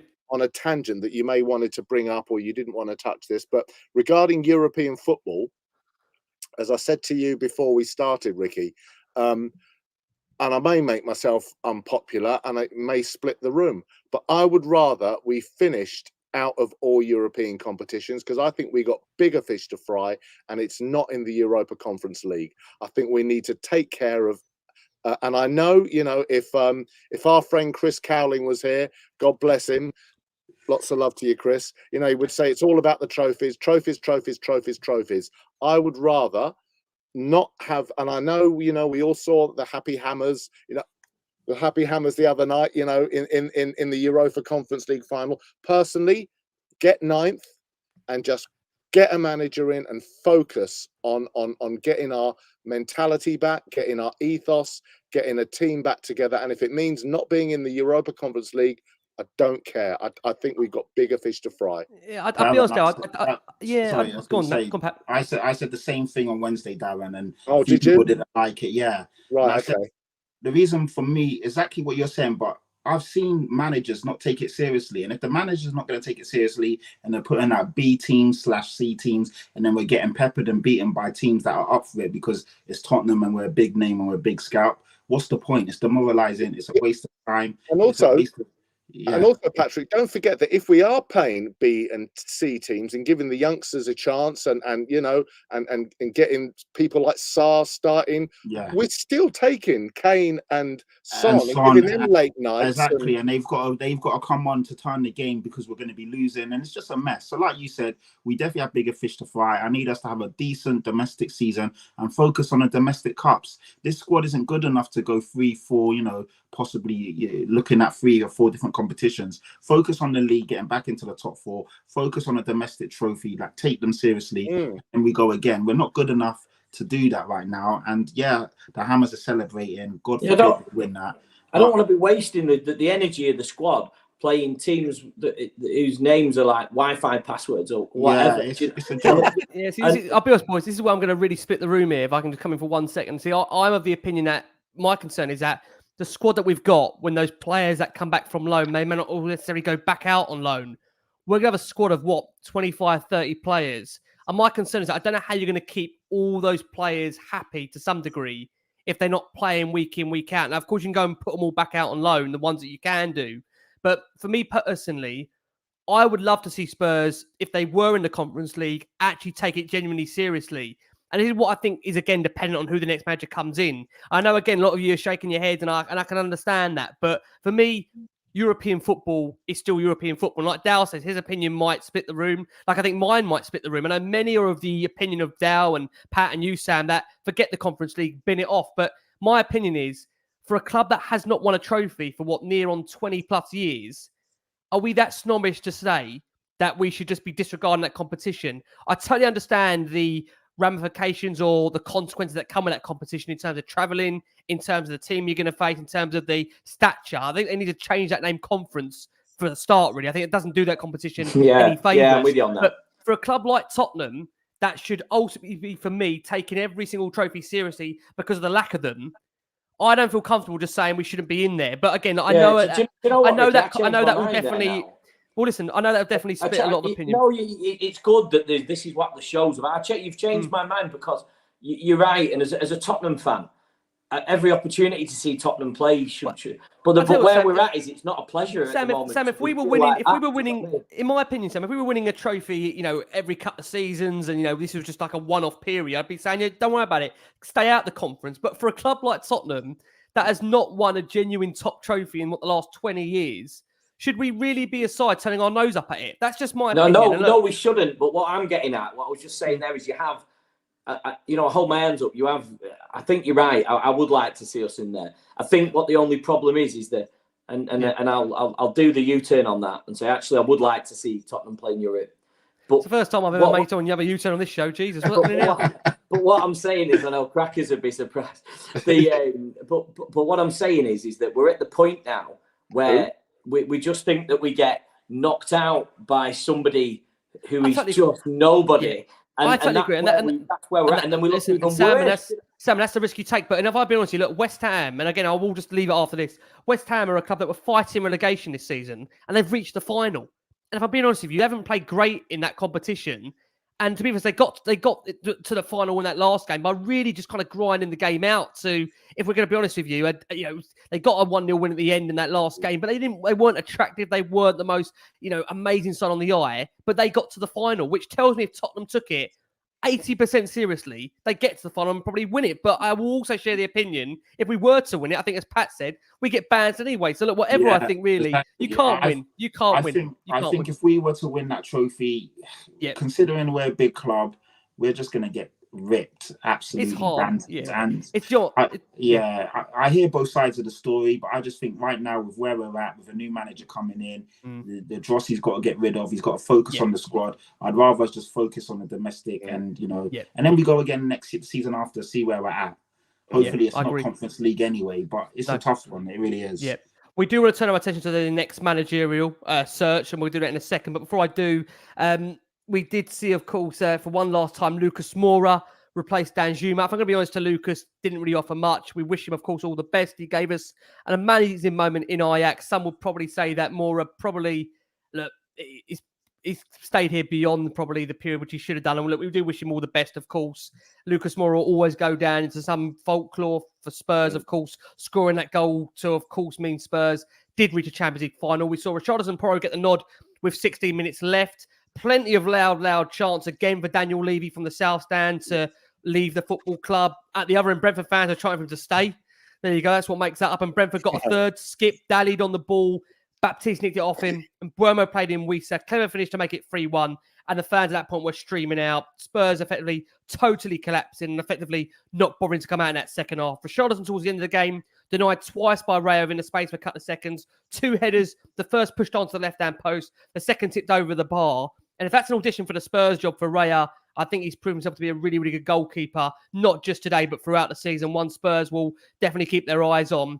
But at full time, which Dow alluded to, Spurs playing the highlights from the season, basically nothing after February, which was quite interesting. Before the lap of appreciation, some of the fans were actually booing the highlights, and many did find it tough to even bear it. The music cranked up to what I know many were feeling it was an uncomfortable level of noise, and it was quite, I would say, apt that I think it was Dakota by Stereophonics playing the song I Don't Know Where We Are Going. That was the song in which was on as the fans were streaming out that stadium. No surprise, of course, Harry Kane claiming the Player of the Season, One Hotspur Player of the Season, and Junior Hotspur Player of the Season. Son Heung-min, he won the goal of the season. He said after for him that I'm always grateful to the fans. I feel it every moment, every week, every game. A simple thank you is not enough to express my gratitude. It's shameless, but I ask for your support during our final game. Thank you for always for having the support of a lacking player like me this season. And to be fair, Sonny, very, very honest there. He hasn't been anywhere near the level. So, guys, let's close it on the managerial debate. Such as the nature of the show, I said to the boys, we'll be done by 1:45. But this is what the show does to you. We go into so many different directions that ultimately we still come out of this thinking, okay, and what was the answer? This is what it does to Tottenham. But the managerial debate to close it on this. Now, Daniel Levy took to his Tottenham matchday programme ahead of the game and described the season as immensely difficult, and we look forward to sharing further news with you post-season, suggesting there'll be no new head coach or director of football announcement before the Leeds game next week. He stated that Spurs shall spend the period ahead of next season working relentlessly to position our club for on-pitch success and for football you will love to come and watch. Now, I must remind you, in 2021, he told us that he'll be bringing back, I think, the brand of fluent, attracting, fast-flowing football, and we appointed Nuno Espirito Santo. So I will allow you to decide, the viewers and listeners of this show, what you genuinely think will come out of this managerial appointment. But our understanding at the moment is that Arne Slot is leading the race for the next manager of Tottenham Hotspur. Although we have heard some reports on this Saturday evening that Julian Nagelsmann, from one report in the Times, is back in the running. So simple question, Dal, to you. Bless you, I know you've done a lot of research. You told me this morning on who you think could be the next manager. Who do you want to be the next manager, Dal, before I ask you who you think will be the next manager? Do you know what? I've been looking at, Arne Slot, and he hasn't really got that much of a pedigree. He just won the Eredivisie. He won the UEFA Europa Conference League. Well, no, sorry, it was a runner-up in 21-22. Yep. I mean, they think he's got very fast, front forward attacking football. They liken him to Bielsa in some respects, sort of gung-ho football. So, Luis Enrique has won absolutely everything that you could wish to win. He's won La Liga, Copa del Rey, Super Copa, Champions League, Super Cup, World Cup, with Spain. He's won everything. De Zerbi is, we've seen what he done at Brighton. We've seen what Frank has done. We saw it today. So at the end of the day, I don't want to say I'm past caring, because that's not true. But I think out of all of those, every single one of them, and Nagelsmann, don't forget, is going to be an upgrade on tactically on Mourinho and Conte. To me, I don't know whether it's Nagelsmann, whether it's Enrique, whether it's De Zerbi. I just think, do you know what? As long as we give them a long-term contract and back them, I think it's. We just want a change. We just want a change in the whole mentality of the club. And I think that all the people that I've mentioned, or that we've mentioned, or that have been linked with the club, I think have got the capacity to do that. And as we've discussed, don't forget, Poch didn't really have a pedigree. Oh God. His name's gone, taking chances. It was the Dutch Martin Jol, didn't we? I don't think he had that much of a, but he gave us that. Martin wasn't even meant to be in the job. He was an assistant and got given the job after Jack Santini walked out on us. If you there you go. And yet he gave us joy and beautiful, attractive football. So I think, in answer to your question, Ricky, any one of those is going to be an upgrade to what we've experienced as Spurs players. And the other thing that I just want to say before you ask the other guys is that all this thing about backing the manager. When Jose was appointed, we said, you've got Jose Mourinho. He's been there, he's seen it, done it. Nothing happened. Nuno, forget him. Like Father Abraham, the Smurfs. So I'm showing my age. And then you got Conte. Then you've got Conte, the Antonio Conte. Back him. Nothing. So, you can get Nagelsmann in. You can get De Zerbi in. You can get Arne Slot in. You can get Luis Enrique in. Can you imagine? But if they don't tell him and give him absolutely everything, we're back to square one. We're back to square one. I just... This is why for me, Dal, before I ask you who you want and who you think will get, this is why for me, I'm totally at the moment, and maybe I'll change my feeling in the next few weeks. I doubt it, the way this club's making me feel at the moment. I'm totally uninspired by this managerial search, because ultimately, whoever comes in, nothing's going to change at the top. You could have Guardiola here and nothing would change. Ancelotti, nothing would change. Tell me, Dal, who you think we'll get and who you want based on what you've researched. Well, on paper, Luis Enrique has won absolutely everything there is to win in football, including a World Cup. He's won the Champions League, he's won La Liga, he's won domestic, he's won everything. So, sure, and he's a progressive manager that will change his formation from 4-3-3 to 3-4-3 to 4-3 to whatever it takes to change a game and to react, he does. So in my mind, he is a shoo-in because he's been there, seen it, done it. There's nothing he hasn't won. But, you know, we're Spurs. So in my mind, I think Enrique. Okay. And is that who you want? Is that who you want, Dal? That's for who you actually want. Well, Enrique, yeah, right? because there's nothing. He's Do you think the club are going to appoint him? Do you think the club will appoint him? Absolutely not. So who do you think? So just to ask you the second question, who do you think the club will appoint? Well, they're more likely to appoint Arne Slot because he's young and they can mould him. You know, then Daniel Levy will probably say, well, yeah, you know, he's won the Dutch Championship, so let's get him in. Okay, let's go to you, Sam, and we're going to close it with Pat. Sam, from what you've heard out there in terms of this managerial search, tell me who you want and who the club you feel will end up appointing.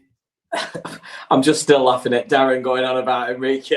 Do you think the club will get him? Absolutely not. No. I don't know. I mean, I don't know if Arnie fills the slot. You see what I did there? But seeming as my dog keeps getting brought into the mix, why don't we put Miss Chestnut in management? She comes with good pedigree. But but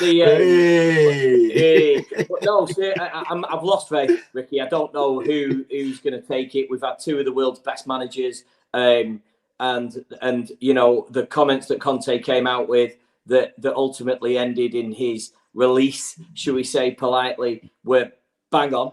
And it gives you a really good idea of what's going on at the club. So I don't know. Pochettino going to Chelsea, as we discussed off mic earlier, is absolutely wounding. I don't blame Pochettino for going, but the fact that we didn't go for, I mean, it's gonna, like you said, it's gonna really, really hurt me seeing him wearing, you know, a Chelsea badge.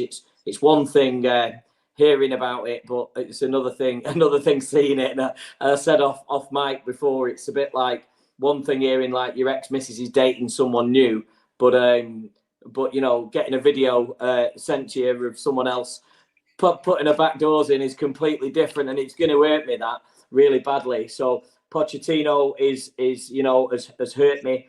I feel like that would have been the natural step because of the fans as well. I thought that would have been I thought it would have created an amazing energy at the stadium just because of how much we love him, and love goes a long way. It creates a big energy, and I think the fans would have totally got behind Pochettino. So I don't know. My choice, Nagelsmann. I think that's where it's at. I like what I've read and seen from Arne Slot.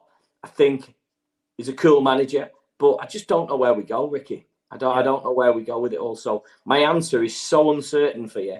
And I'm sorry to sound negative, but I'm at that point, you know, where I just don't know who I'd want to see. And when they do come in, I'm going to be like, right, okay, well, let's see what happens if we've still got the same bud. Yeah, can I just say, I'm got just one comment before we bring Pat in here. Harry on the screen says, and I'm trying to bring this up, Harry, forgive me, my Wi-Fi at my end isn't the greatest. It is. Can I ask Sam why he won't feel comfortable, I think, along those lines, why he won't hold up a banner against the ball? This will never change until we take action when enough will be enough. Fans will stand up together. Sam, I'm going to let you answer that. Before I do, I just want to come in and say that I know everybody has got their own way of how they want to voice their displeasure against the board. And, you know, some will feel comfortable to protest, some won't feel comfortable to protest, some will feel they will do what they want to do, what's right for them. But I just don't want to get into that feeling where people feel they've got to be put into a certain situation or corner in where that is the only way that will remove the board. You know, from my end here on Last One on Spurs, I don't think I can be any more vocal that I've been on here that we need a fundamental change from the top. I've said that I don't know how many times on Last One on Spurs, when I've gone to Sky, when I've gone to Match of the Day or to any mainstream media, I've made that clear. I mean, Sam, you're more than to answer that because that's directed to you. Do you have an answer to that question from Harry?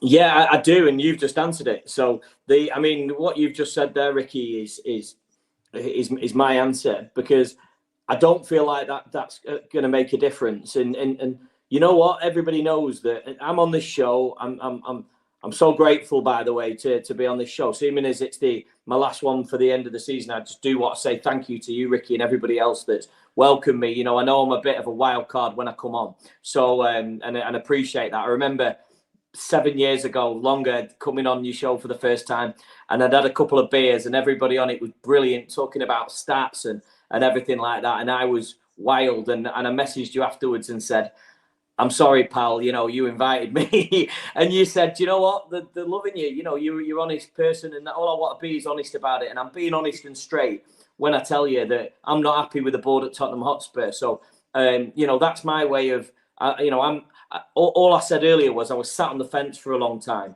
and I sat on the fence because of the good things that were happening at Tottenham. And I'm a fair person. I look at progress. I try and look at yin and yang. I try and look at both sides of the story. And I have come to the conclusion now. I hold my hands up that it stems from the top. The water leaks from the same crack, and it's at the top with the board. So my answer is I don't need to hold the banner up to tell the truth. I don't need to plaster it all over my socials. It's not my image. It's not how I work.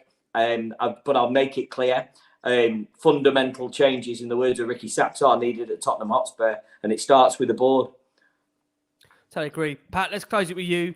Pat, for you, tell me who, in your opinion, you think will get the job and who you actually would like as manager. And what we've heard the last, 24, 48 hours, we're hearing now news that apparently Julian Nagelsmann is back in the running from one source, I must say. Nothing more to that. What do you make for that, Pat, and who would you like to see in charge? Yeah, well, first and foremost, I want to basically say to what Sammy's saying and just say, well done. At the end of the day, everyone's got to do what they feel comfortable doing, and no one should feel like they're being backed into a corner. It's got to be natural. It's got to be organic. That's the best way that a movement or momentum is going to happen. And, I've been Levy out for a long time and always said that. People at the time thought I was crazy. Now, obviously, people are jumping on. But I've never forced anyone to think and feel the same way I do. Everyone sees things differently. Everyone has their own truths. If you don't believe it and you're saying it just to be trendy or cool, it's never going to gain the traction it needs anyway. So do what you want, people, but don't force others to do what you're doing at the end of the day. It's got to be natural. It's got to be right. And trust me, people are seeing what's going on. The media are seeing it. People feel it. The ground's saying it. The away fans are saying it.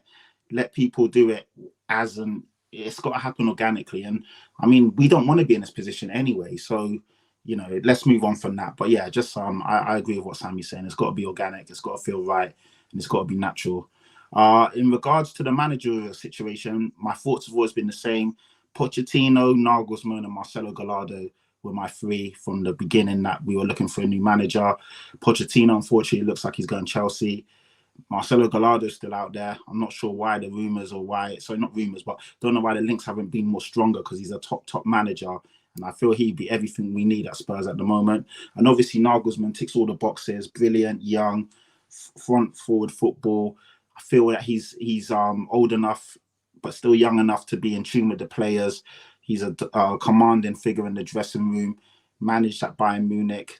Done really well there, considering that he got the chop. Won 8 out of 8 games in the Champions League. He was only a point off the top in the Bundesliga when he got fired. And yeah, he was managing big characters, big egos. And also look at the job he's done at the other clubs he's been at. In terms of who I think will get it. Sorry, what did that say? I was in my own little world. But dropping truth bombs. Oh, okay. And pepper with analogies. Thank you. And in terms of who I think will get it, Arne Slot. And I'm on the fence with him, to be honest. I'm not going to sit here and act like I know a lot about him. Matty Hayes, shout out to Matty Hayes. He put out a really good video the other day, and that helped me in terms of seeing what he's about. I don't watch Dutch football, if I'm being real. The Eredivisie is a league where, if we're being, it's a bit hit and miss. I think he's a good manager. I think he's someone Levy will bring in because he can pretty much mold him. He can tell him what's what. I feel we need a manager who will tell Levy, this is what I need.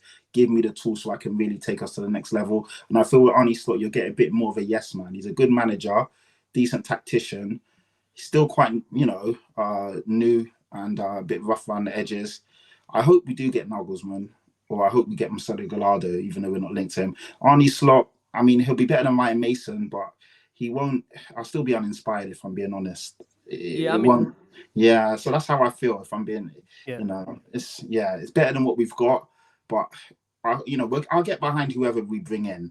But Arne Slot doesn't really move the needle for me. It's interesting. I mean, what I would say is that, I'd love to know the question when Pochettino was appointed. Again, I'm not saying everybody adored Poch and loved him at the end. I wonder how many were inspired by the Pochettino appointment at the time, because I don't think many were. I mean, all I will say is that I wasn't at all. I'll say just on Arne Slot, from what I've seen of him, and again, this is very, very brief. I'm the same as you, Pat. I can't confess to watch a lot of Dutch football, if not any at all. But I saw his obviously press conference from Friday, and there was something about him that I just liked. And again, it's for me, it was just an instinct. It was instinct. I mean, it's, I might be wrong. I could be completely wrong. But there was something about him that I really, really liked, and the fact that he's up and coming. And I just want to make this point that I think for me, whoever takes the job next, as uninspired as I am right now in regards to the managerial choice, I just want somebody that actually wants to manage Tottenham and actually cares about the football club. I think I'm past the point of having box office managers, serial winners, standout men that are ultimately maybe bigger than the football club. I just want somebody that cares. And that's where I am right now. I want somebody that's going to come in, idolize the fans, realize that I've got, in my opinion, some of the best fans in the world that ultimately all they want to do is be proud of their football club and proud of their players. And Maurizio did that for a long, long period. And again, I will say that he wasn't and isn't the right man for everybody.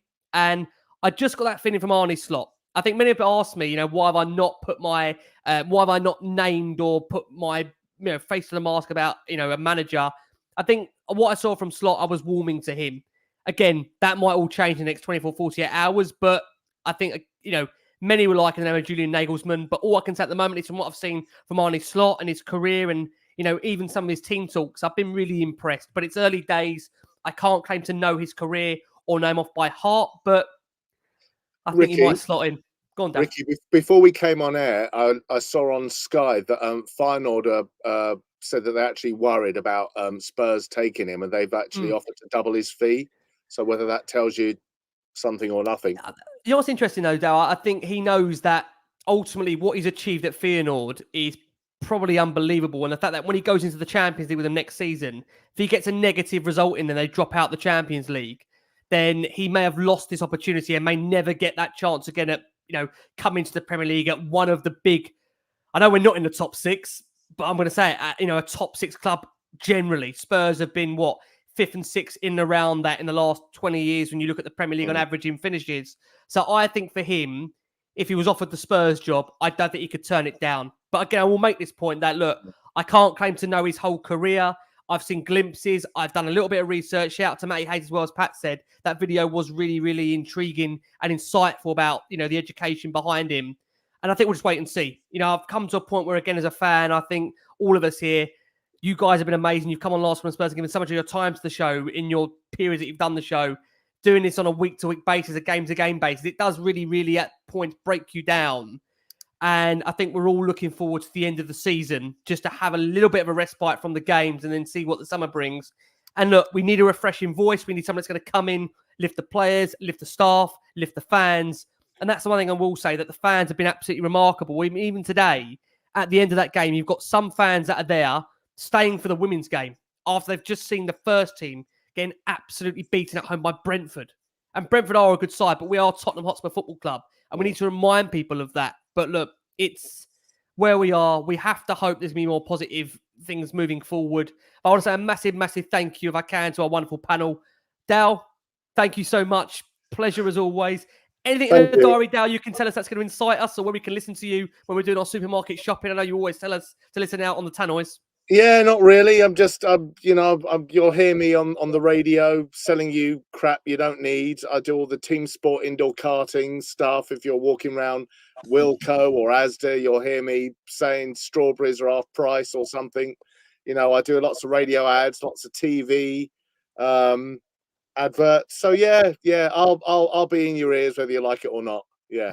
And we wouldn't change it for the world, mate. Thank you so much for your time, Dal. Been an absolute pleasure having you back on, mate. Thank you, by the way, because I'm not one of these guys that can recall stats and players and who scored in the in the FA Cup quarterfinal in 1987. I'm not. I'll leave that to Lee McQueen and crackers. But so I appreciate you having us on. Oh, mate, pleasure as always, mate. We look forward to having you back on next season when hopefully things will be in a better place. Sam. Thank you so much, mate. We've had some really good times on the show. You always were in many of our Champions League games. It won't be there next season. But, mate, we look forward to having you back on when hopefully we'll be on an upward trajectory. And we've lots more to look forward to, Sam. Yeah, thanks again, Ricky. And just on behalf of, I'm going to say the listeners, and I am a listener. I'm a fan of the show. It's not just the fact that I'm on it. I'm a fan of the show. What you do, putting a voice out there for Spurs fans and giving everybody a chance to connect. And we talk real, we're not buttering things up. It's brilliant what you do, mate. You tell me what your favourite drink is and make sure it's a good one. I'll send you a case down as a well done, for all of this hard work, especially with your family through the show. I mean, I was just thinking about my son. Quite a few people know that obviously I had a baby boy this year, and he's 9 months now, so he's growing now. Put him in the Spurs baby grow, and this is how bad things are at the moment. I'm wondering whether to even get him a 23, 24 shirt, because social services might turn up at my door for child abuse. I mean, it's literally, do you know what I mean? It's a tough times at the moment, but we stick together. Yeah. And you did say, Ricky, before that we've got this community of Spurs fans, and Patrick touched on it as well. I just want to say, Patrick, as well, never been on a show with you. Everything you've said, I've just been sat here nodding my head, mate, like absolutely brilliant. The Spurs fans, we are a different breed. We take this disappointment. Some should say that if you want to be in a relationship with a Spurs fan, because you'll never meet anybody as loyal as us. And you know what? We stick together. And the bottom line is, I want to share a bit of love for Tottenham fans, that things do change and things do get better. And although we're in a dark place at the moment, there's brighter days ahead as long as we keep going forward. So one love from me. Thank you so much for letting me be part of Lost Word on Spurs. And I'll bow out for the season, Ricky. Thank you, pal. Yeah, I think we're all going to bow out quite literally, Sam, and fall on our asses the way this has gone. Thank you so much, mate. You're a diamond. Pat, let's close it with you, mate. Poor bloke's been made more of a regular face on these last few months and what it's done to him. He's still looking for his first win. I'm not putting it down to you, Pat, while we haven't won since then. Definitely not your fault since you've been coming on here. But, mate, it's been an absolute pleasure. Pat, where can we find the wonderful work you do in terms of the community, Spurs-wise, podcast-wise? Yeah, no, thank you, man. A pleasure. Sammy, it's been brilliant. You're a funny guy. Love you. Funny, but, you've got some good points as well. And Darren, you're a gent and really good at what you do. So, yeah, shout outs to both of you. And also, Ricky, just quickly, I love all the comments that come in. I love that we're a community. A lot of positive things are said in there, lots of good things. Darren, David Farron or Darren Farron, apologies if I got the name wrong. He asked me, he said, how can you be Levy out, but you wear the merchandise? I am Levy out, but I'm also a Spurs fan. I love my club. I want to rep my club. I want to support my club. So I'm not going to stop myself from going to games or wearing the merchandise, jumping on podcasts, representing Spurs to the fullest wherever I go. And unfortunately, my love for the club is more than my hatred for Levy, in the sense of I will support Spurs through and through. So I'll still buy the merchandise. I'll still rock the gear because that's what I do. I'm a Spurs fan through and through. And the Levy thing, I hope he goes, but I don't want to get too political on here. But I can still support my club and love my club, but still want Levy out and want better. They don't have to, And again, that's what I was saying earlier. You shouldn't force people to think in one mindset only. And this is, if you don't do this, you're this. And if you do that, you're that. People can support movements and follow things in the way they feel or deem fit. And I want to say that to everyone, because don't let your friends, your family, or anyone else box you in to what they're doing. You're your own person. Be your own person. But anyway, I digress. It's been great. It's been fantastic. My name's Patrick Tyrant. You can catch me on Twitter and Instagram. And I love interacting with all the Spurs fans on there. And like I said, I'm on so many different podcasts, always representing Tottenham, always trying to fight for the club. It's hard at the moment, but I'm hoping the good times do come back. Likewise, we are, Pat. It's, like I say, one of those shows where hopefully you found it therapeutic. Hopefully we're talking about happier things to come. My thanks to our wonderful contributors, Sammy Powell, to Darren Altman, to the wonderful Patrick Tyrant, to you, our viewers and listeners, over 2,500 of you tuning in to our show tonight. I can't thank you enough again for all your support, not just tonight, not just last week or the week before or the month before, throughout the season and beyond, what you've been with us through the last 6-7 years. Thank you so much for all of your incredible, loyal support. We are back with you during the week to preview Spurs' final game of the season against Leeds United away. But from all of us here, please keep safe, keep well. The good times will come back.